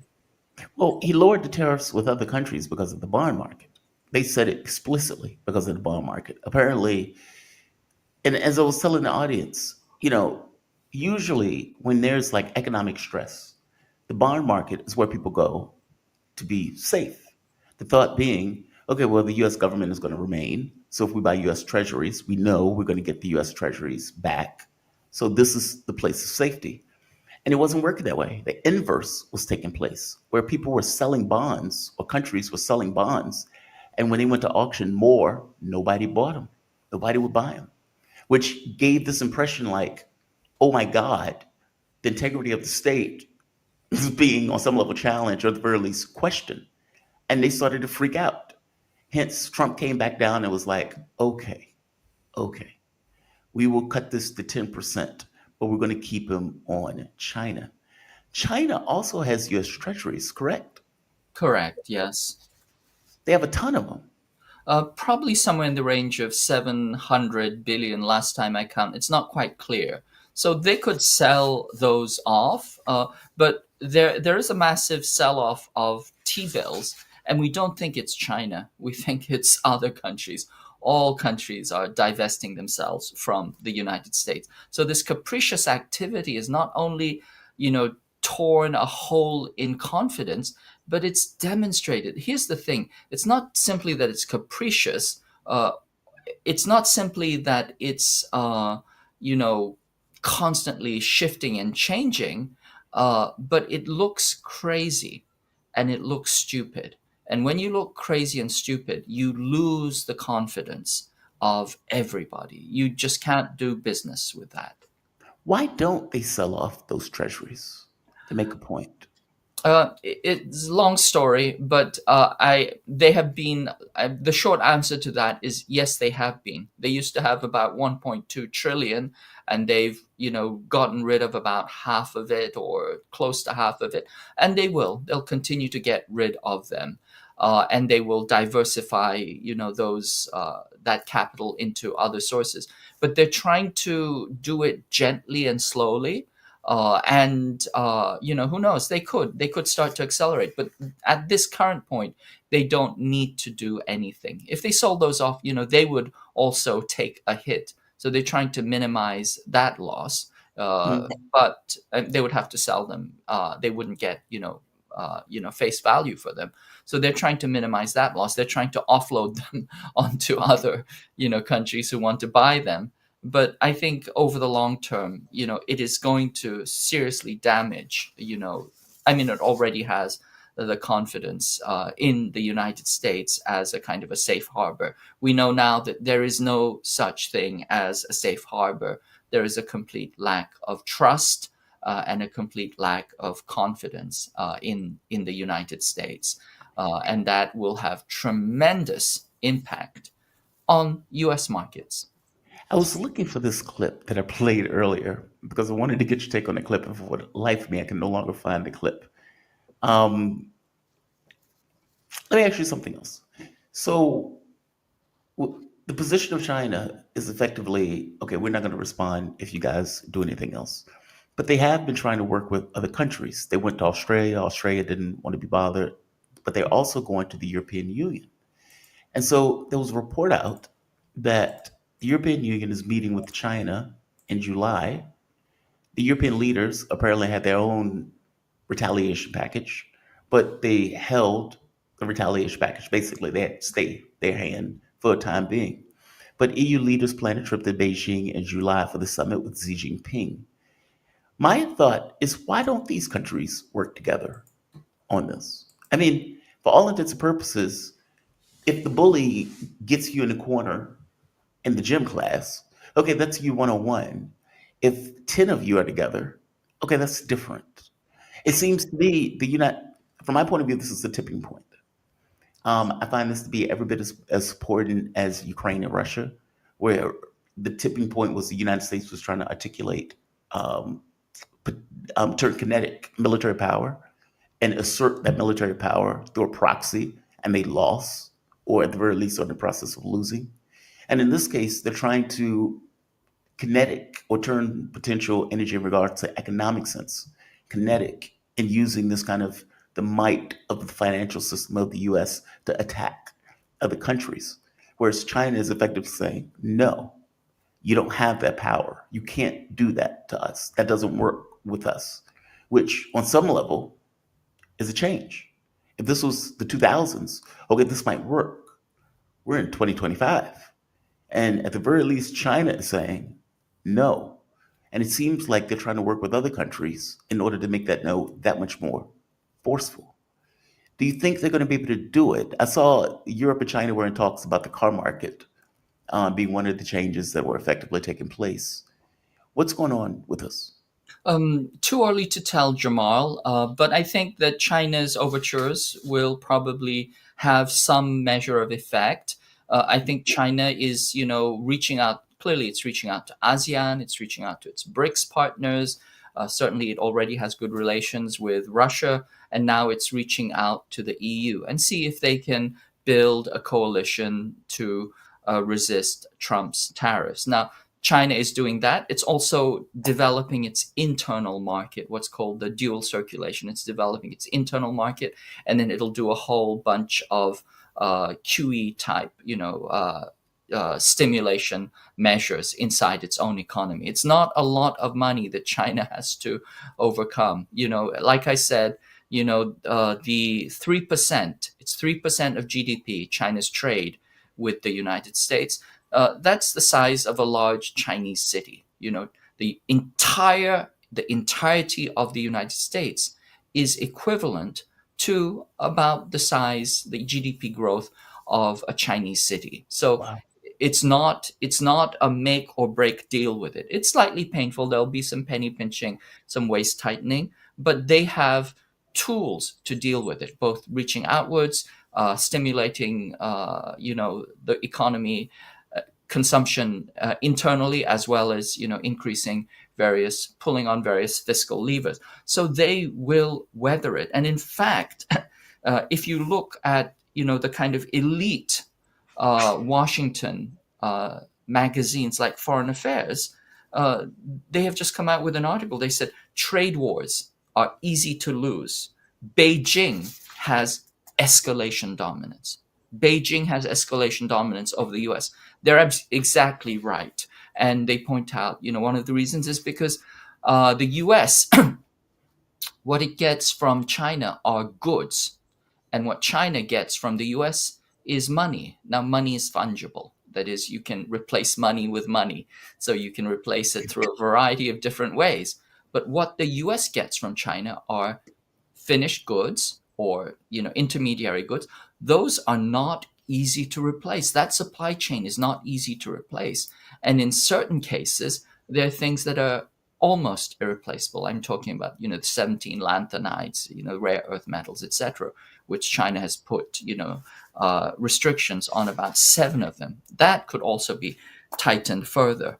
But going back to your original question, why don't these countries all work together, coordinate together against Trump? Well, the process is starting, but remember, in the case of the EU, it's like, why don't the people who are being bullied, gang up against the bully? And the reason for that is that the EU, they're mostly former colonial states, they were the bully's sidekick, right? They were the bully's sidekick. They didn't expect the bully to turn on them so rapidly. But I mean, that's the logic of the world that they inhabit, right? What is there? No honor among thieves, right? Yeah. And so I think they're trying to make that adjustment. Von der Leyen is, trying to calibrate, after all the ideology of American exceptionalism, Western exceptionalism, she's now trying to swallow, the bitter pill that the US has actually been the threat all along. The call has been coming from inside the house. So they're trying to, maneuver and recalibrate their entire cosmology and theology and worldview. So I think that's why it's taking time. But if they're rational, they will understand that it's in their interest to ally with China and the rest of the world to deal with this, rather than go down on bended knee. Because if you go down on bended knee, nothing good is going to happen to you. We'll say nothing good happens on your knees. Here's a clip I want to get your take on. As I was telling my audience, the level of incompetence is breathtaking in this clip. It's the fact that he has a show and he is looking into the camera and saying this to other human beings is mind-blowing. This is something on Fox News. I don't know who this guy is. Was it Jesse Waters? I don't know his name. Waters. Okay, I don't know his name. It doesn't matter. He's not saying anything important. Listen to what he says. This is breathtaking. Now, what you're seeing right now is Trump is getting the entire world to rally with us against the Chinese. If he can cut deals so they lower their trade barriers against us, invest in the United States, bring their factories here, and raise their trade barriers. Real quick, I got to interrupt that real quick. I'll play it from the beginning. Trump, by tariffing the world, is getting the world to come together against the Chinese. I missed that the first time I played that clip. He's tariffing the world. The entire world is pissed off. The world economies are going, pot. And he's like, Trump is rallying the world against the Chinese. Okay, tell us more. Now, what you're seeing right now is Trump is getting the entire world to rally with us against the Chinese. If he can cut deals so they lower their trade barriers against us, invest in the United States, bring their factories here, and raise their trade barriers against China, what that does to China, it collapses their economy, mass unemployment, and then possibly the regime gets toppled. So if they don't want their regime getting toppled, they have to cut a deal with us. So KJ, Xi Jinping is almost on his way out because Donald Trump put tariffs on China. That's amazing. I didn't know that. Yes, I didn't know that either. This is the level in which they are completely detached from reality. Not only are they not rallying other countries against China, they are actually rallying. Trump is rallying his own backers against him. The plutocrat class that was funding him, they are pissed off at him. They are rallying against him. I think there was an article, was it the Wall Street Journal? They said, Trump has pissed off, the investor class, that they're furious with him. So he's not rallying anybody. Everybody's If they're not in, kind of trembling in shock, they're pissed off as hell. And certainly it is not doing anything against China. China is coming out looking like, the person who stood up to the bully. But this piece about destroying China and regime changing China is actually very, very true. This has been, a 4-decade or actually 7-decade long process that the United States has had as a goal against China. And when the United States opened up access to the WTO and brought China into the, quote unquote, the, global economy, the original goal, and you can read it in policy papers, the original goal was that they would be able to do a Soviet Union on China, that they would bring it down through market access, that they would essentially open up the country, and then the country would have no other choice but to liberalize and either become a capitalist vassal, which it isn't and won't be, or it would collapse of its own inner contradictions. This is Hillary Clinton. She said, China is a Potemkin state. It's just waiting to collapse. All we have to do is continually, keep interacting with us. They'll see how great we are. And then eventually they will either come over to us or will simply destroy their country. So US engagement with China was a regime change operation. It always has been a soft regime change operation, but that was the intention of it. So this notion that, Peter Navarro and other people say, or J.D. Vance say, they used us, they were taking advantage of us, they were trying to steal their way to the top, etc. Nonsense, absolute nonsense. The U.S. made out like bandits, or rather the U.S. plutocrat class made out like bandits. And in the meantime, the plan was to see if they could destroy China, undermine it, or at the very least, force it to change its system, sell off all of its state-owned enterprise, 70% of its economy, to U.S. Investors who would buy it at fire sale prices. And that is not working. But that regime change agenda has always been the case. And this thing about rallying against the Chinese, remember, before Trump came in, there was the Trans-Pacific Partnership. That was a plan to rally all the countries of the Pacific Basin against China. Trump, got rid of it, and he just started, a full-on frontal assault with tariffs. But even his tariffs were a two-phase project. The first phase was, simply buying more U.S. goods. The second phase was going to demand that China change its economic system, that it get rid of its state-owned enterprises, which it would never do. So there's a fundamental mindset of the U.S. that thinks that it has a goal to regime change China, change its system, or else completely subjugate it. And if it doesn't, then all bets are off, and we do anything and everything necessary to bring it down. And the problem is, they can't do it. The only option really is kinetic war. I've said, the wall defibrillator for the U.S. economy is war. So are they going to go to war? Will they go? And if they go to war, that war will be nuclear. There's no way they can win a conventional war against China. So the question is, are they planning to use tactical nukes? If you look at the policy papers, it looks like that. But on a purely economic dimension, there's no way that they can destroy or regime change China in this fashion. And it is, as you point out, it's going to be about as effective as the U.S. Measures against Russia, which were not simply kinetic war. They were also sanctions, right? Those sanctions didn't work against Russia. They showed how impotent the U.S. was to levy sanctions and to bring Russia to its knees. Russia is doing much, much better.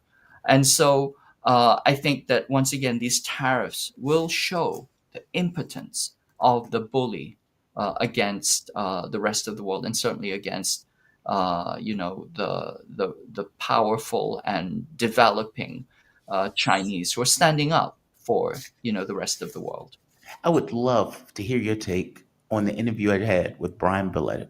I would love to hear your take on that interview, Because what Brian talks about is the U.S. Oh, geez, trying to get choke points like Panama Canal, Yes. Greenland, to effectively use a global military Hmm. in regards to shipping power, naval power, Yes. because it can't necessarily take China head on, but if Hmm. it can take shipping lanes, Hmm. that's something that it may be able to do where it has an advantage that China doesn't necessarily have Hmm. currently. And I guess my thing was, well, China's going to build boats, ships. It's going to fill those boats and ships with the 25 million man military that it got. And it is going to be an arms race in regards to getting those boats and ships out. But his point was, okay, that's in the future. Currently, that may be the plan now. And that part of what Donald Trump is doing is decoupling the US economy from the Chinese economy, knowing it's going to hurt, knowing people are going to lose their jobs, knowing people are going to be hungry and everything else, and that various markets are not going to be filled, and not care, with the notion of, okay, this is what we're going to do in order to deal with and compete with China. Um, Give me your thoughts on that. I mean, because his point is, look, China is a rising power. And yeah, they may be an economically dominant power. And yeah, they have an industry that is just ungodly. But right now, the US has a capability of projecting power globally. And those choke points where trade is taking place, the plan seems to be to take those choke points. So all of a sudden, we need to defend Panama Canal. Hmm. We need to defend Greenland. Hmm. And effectively, what that means is the US wants to take those things in order to effectively control those lanes, Hmm. even in the South China Sea, where they're Yeah. like freedom of navigation. And it's Hmm. like, okay, freedom from who? Nobody is threatening Greenland. Nobody is threatening Hmm. Panama. Nobody is threatening the South China Sea except for you. What's your thoughts on that? So, Brian is absolutely correct. It is all about choke points. And you have to understand that the colonial imperial powers like Portugal, Spain, the Dutch, Freedom. UK, Britain, etc., Yeah. they were all maritime powers. They're all powerful navies. That's why the British said, rule Britannia. Britannia rules the waves, right? And there's an entire doctrine behind this. This is the theories of Mahan, who essentially says, you know, uh, sea power dominates land power. Okay. In the 20th century, there was another geographer, Alfred Mackinder, who said, no, actually, the world is shifting. Land power can actually resist sea power. And with the development of overland routes through rail, land power can actually dominate sea power. And this is what China has been doing with the Belt and Road. The Belt and Road, of course, is ports, but a lot of it is overland rail lines, essentially connecting the entire Eurasian continent, China, Russia, and Europe through overland rail. And so that was one response. It's very, very clear right from the get-go that the US was trying to choke off China, strangle it. These plans go back to 2011, if not earlier, with the plan of air-sea battle. This is the war doctrine against China, which is essentially to create to use the bottleneck of the South China Sea, one of the key and most important choke points in this theory of choke points. They would create a shooting war, and that would strangle out China's economy, making it lose 25 to 35% of its GDP, which would they in their estimation would destroy China's viability as a society. So what China did was it started building the Belt and Road outside and to avoid the South China Sea. Well, what's the first exit from that into the ocean? That would be in Pakistan and Myanmar.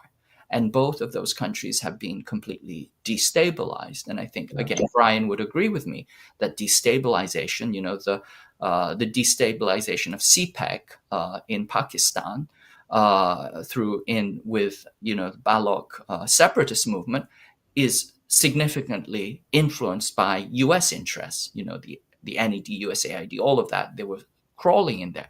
Same thing with Myanmar, CMEC, the Chakfu port. That is another exit from that, choke point. That again, Myanmar was also destabilized, and the USAID was crawling all over Rakhine State, trying to get people and CSOs to fight against these overland pipelines and rail routes, etc. And now it has moved out to Bangladesh into the Indian Ocean. Again, constant coups and disruption. So you can see what's going here. It's like a game of Go. You're trying to move up the ladder, and the ladder just keeps going longer and longer, up the board. But the choke points are now global. So they're thinking we have to cut off Chinese trade everywhere and anywhere that we can. And the question is, A, is it possible? B, is it possible to decouple from China? And I think at least in the short to middle to even long term, I don't think it's possible, because the U.S. excuse me, U.S. Corporations are in the phase of financialization. Corporations, they become large, they overtake the market, specific market sectors, and then they financialize. Why do they financialize? Because financialization is easy profits. You don't have to build or take the risk of building anything and selling stuff. You just gouge money through rentier profits. You say, we have the market, you have to pay us. We're just, a toll. Collecting rent. We're just collecting rent. This is why, for example, when the American working class can no longer buy GM cars, what does GM do? It becomes a financial company, right? GM Capital. And instead of selling cars, it's selling car loans, right? So this is the constant process of financialization that you see in advanced capitalist economies. You immiserate the working class, you screw them 50 ways to Tuesday, and then when they don't have money, you financialize everything so that they have to pay you, whether they have it or not. That's why you're paying exorbitant amounts of rent. That's why you're paying through the nose for your college education. That's why even when you want to buy a burrito, you can log on to your app and it will, give you the option to pay for your burrito in 5 easy installments, right? I mean, this is the financialization of everything. And in the meantime, these monopoly corporations know that they don't have to give you anything. They just simply have control. They have you buy the gonads, and they also have the government buy the gonads. They can do whatever they want to. And in the meantime, you're just simply being screwed over and immiserated. And you just have to deal with it. The strong do what they will, the weak suffer what they must. So this entire choke point theory is very, very important. And it is really, the kind of big picture geostrategic policy that's going on. Just a quick word about freedom of navigation. The freedom of navigation. The other, corresponding concept is the EEZ. This is the economic zone, the exclusive economic zone. And you have to understand. Let me ask you a question, Jamal. Which country has the largest EEZ on the planet? I don't know. Oh, I mean, I don't know. I don't know the answer to that question. Take a guess. I would say China. I mean, it's massive. No, the country is massive. No. China has a minuscule EEZ. The EEZ of China is smaller than New Zealand, which has a population of a few million people. Maybe the U.S. U.S. Let me ask you this. What is the exclusion economic zone? Explain what that is first. So it means that you own a piece of territory and you have a 200-mile exclusive zone, inside which you can exploit the resources inside that EEZ. Maybe Russia. No, not even close. So the countries with the largest EEZ, the country with the largest EEZ is France. Really? I'm not kidding you. Yeah, it's something like 11 million kilometers. And the country with the second largest EEZ is the United States. Okay? Now, France why? has the largest. It's a tiny country. France is like a it's like a state for us. It's a small country, and it's a small strip of the Mediterranean, and it's a small strip of the Adriatic. That's all it has. But what it has is it has overseas colonies, what they call the dom-tom, and it still owns them. Kanaki, it still has control over Kanaki. It still has control over large parts of the global South. And the same thing for the United States. These countries, 11 million square kilometers, that's like multiples of anything China has. A reason why they have such huge EEZs is because this concept of EEZ is a way of continuing colonial domination over the planet. That is, as the world was decolonizing, the European Western colonial powers were losing landmass. And in order to compensate for that, they created this regime of EEZs where they said, okay, we lose the land, but we still get to control the oceans. We still have access to all the ocean resources, and then we also project power over these oceans. So the US has a strip of islands all the way across the Pacific. These are tiny tide markers rocks, but the US claims vast EEZs around them. Same thing for France. Same thing for the colonial powers. And so if you really think about that, this notion of an EEZ is the kind of substitution of control of land for control of water, power projection over the water, including power projection over the choke points. And then the other thing is, this notion of freedom of navigation, simply gunboat diplomacy. It's gunboat diplomacy with a new name. But the traditional legal concept is Mare Nostrum. Mare Nostrum means it's our sea. And during the colonial period, the Dutch came up with this concept of mare liberum, or freedom of the seas, meaning that we get to move anywhere we want to and project power anywhere we want to, and we get to steal stuff anytime anything is on the seas. This is literally this notion of mare liberum was started in a court case where the Dutch had grabbed a Portuguese carrack, and they had essentially, it's piracy. They had taken it over, stolen its good, and they were taken to court. And they said, look, it was on the high seas. The high seas belong to everybody. God has designated the high seas for everybody. That's why the wind blows in all directions. And therefore, it was on the high seas, and we took it, and therefore there's nothing you can do about it. This is where this concept of freedom of navigation comes from. It's the Hugo de Grotius. So anyway, all of these things are grounded in this continuous colonial imperial power grab. And the choke points are simply an extension of this, that the Western imperial powers should continue to control the planet, and in particular by controlling specific choke points, the arteries and the veins of global trade, and in this specific situation, to choke China out and to make it tap out and to strangle it to death.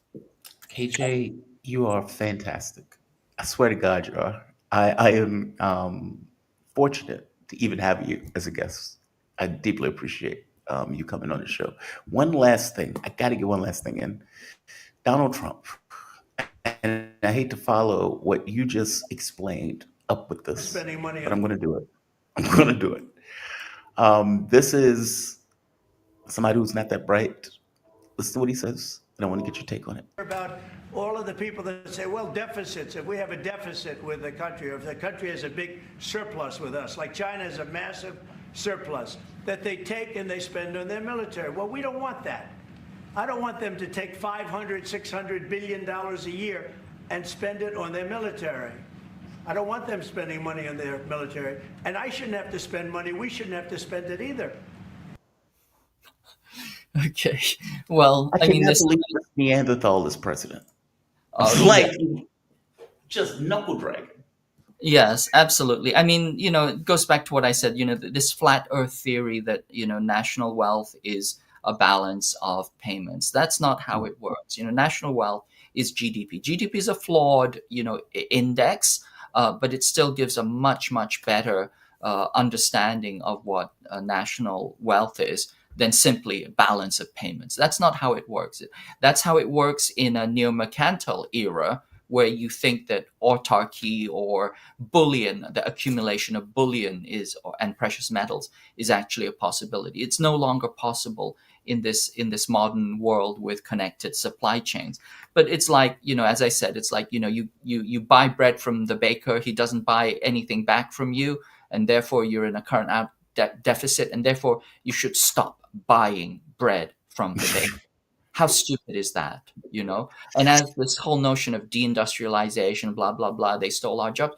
The point at which you should have imposed tariffs was when those companies went abroad. Yes. When those companies started going abroad, that's when you should have imposed tariffs, when they tried to re-import those things. And then you could have taken those tariffs and used that money to alleviate the genuine, real suffering of workers who had entire industries gutted. That piece is true, but that should have been done 4 decades ago. And so that, of course, is out of the ban. You're not out of the barn. You're not going to catch up with that now. But this notion that China is spending $500 billion, it doesn't spend $500 billion on its military. China. Since 1985, China has continually reduced the manpower of its military by about 2 million. Okay, it's reduced its troops by about 2 million. I think most recently it, cut the size of its troops by 300,000. That's, in the 2017. So it is not an expanding military, although its budget is increasing, and the budget is increasing commensurate to its increase in to the growth of its economy. And so people are bloviating, China is built the greatest military, build up in the history of mankind. No, not even close. Not even close. As I said, China's military is about 1/4 of the United States. China's military budget is about 1/4 of the United States.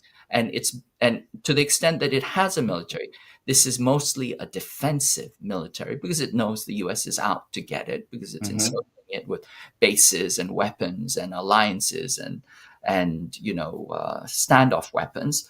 And China spends 4 times on education what it spends on its military, right? And the U.S. spends 4 times on its military what it spends on education. Now it's going to be 5 or 6 times with the Trump additions. But essentially, to kind of call out this quote unquote Chinese military threat and to say that, first that is absurd because China does not pose a threat to the United States. And then to think that, China is funding this through, kind of deficits and unfair trade, that's wrong.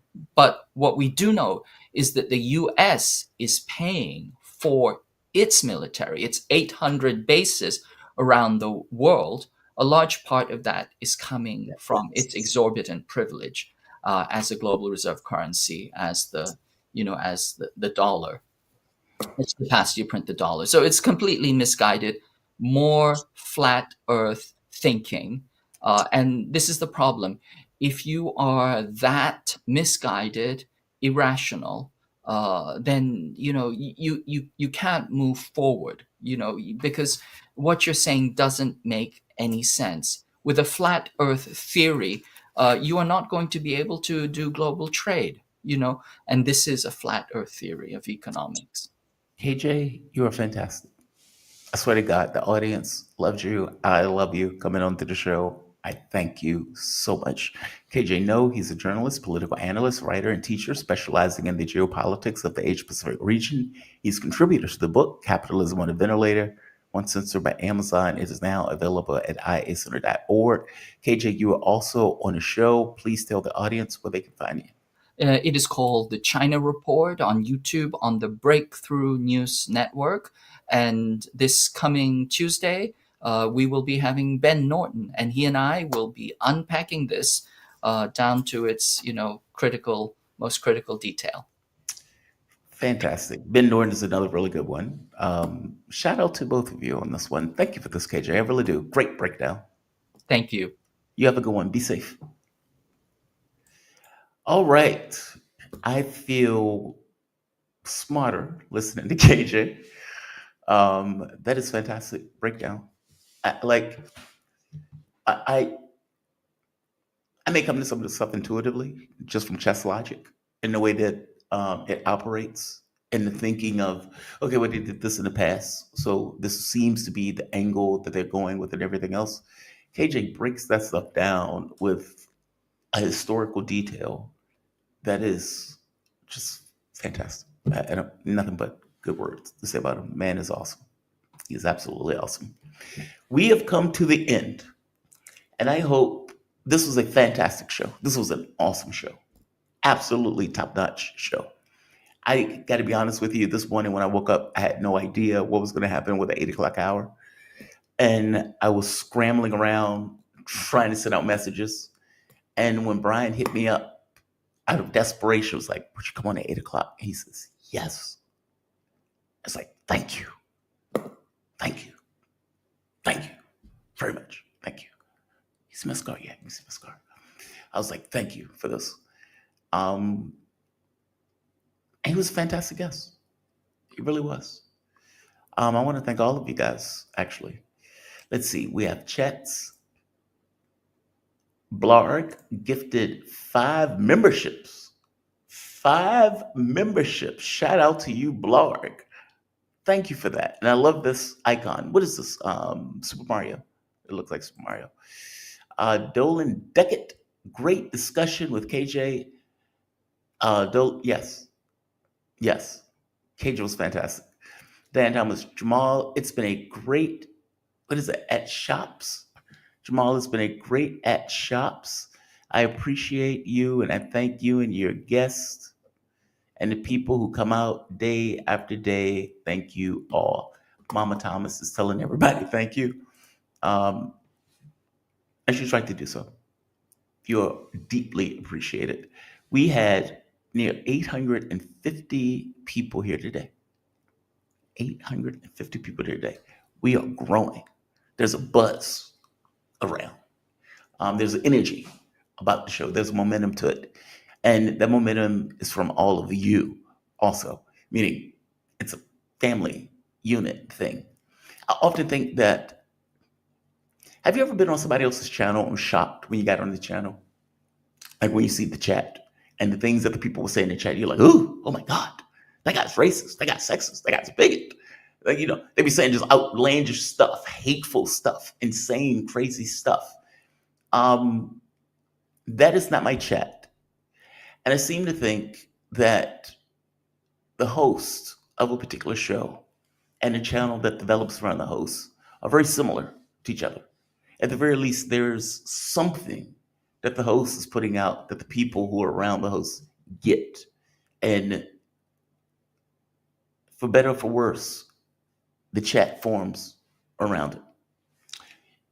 I think we have the best damn chat anywhere to be found online. I think you guys are one of the smartest.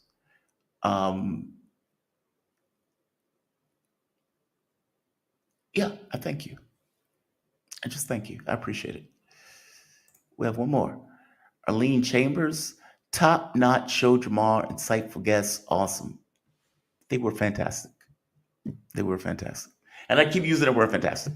I need to find another word. First thing that comes to mind, they were just really good.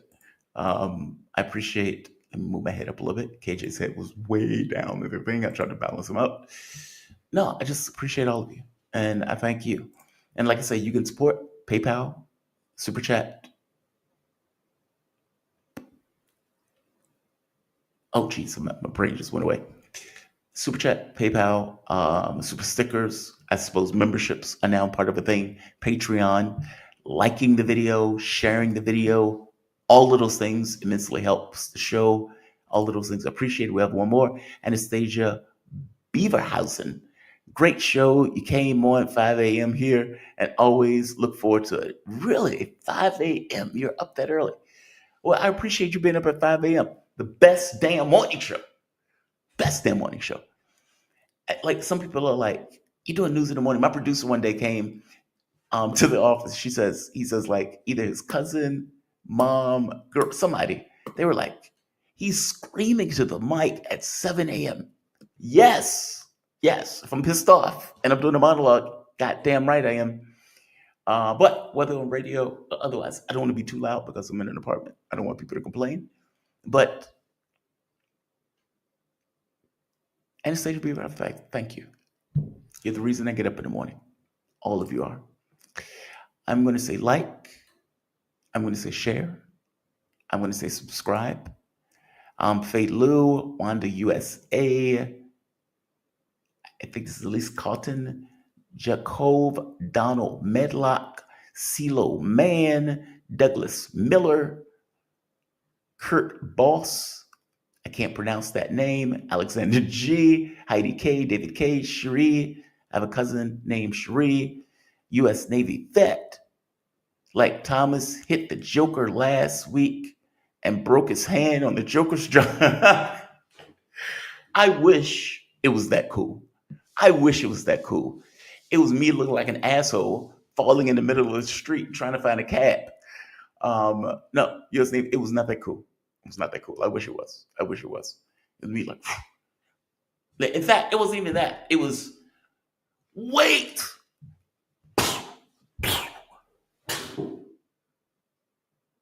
And just lay it out. At that point, my uncle, we used to wrestle when I was a kid. I mean, granted, my uncle was huge. Ricky was a big guy. And I think I might have been like 8. And we used to get into these wrestling matches in his room. And obviously, I'm going to lose this match, right? This is like what KJ said, the guy who thinks he can beat a bear. I beat him once. And I pinned him and then tried to run out the room and grab me. So I couldn't get out the room. He's like, no, you're not getting away from that. But I remember one day he said, if you're already down, what's the rush in getting up? And I think somebody told Muhammad Ali that. It's not like people didn't know you got knocked down. People saw it. You popping it back up fast, ain't going to change it. I laid there. I just laid in the street.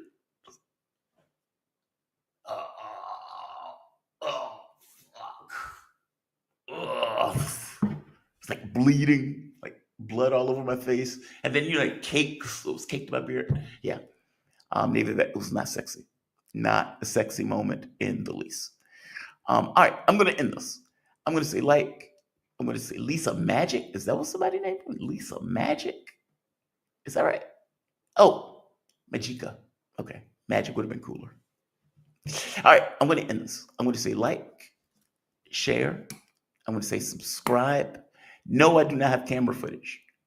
No, I don't have camera footage, CeeLo Mann. And I would never show that shit if I did. Actually, that might not be true. I have camera footage of me crashing an ATV, which is humiliating. It's on my Instagram page. We're in Egypt and we're riding ATVs. But the guy in front of me keeps stopping short. And we're trying to get a picture. So my ex-wife was holding the camera as we were looking at the pyramids on the ATV. And you can see me just face plant, just ATV flips, and my head just go blam, right into the ground.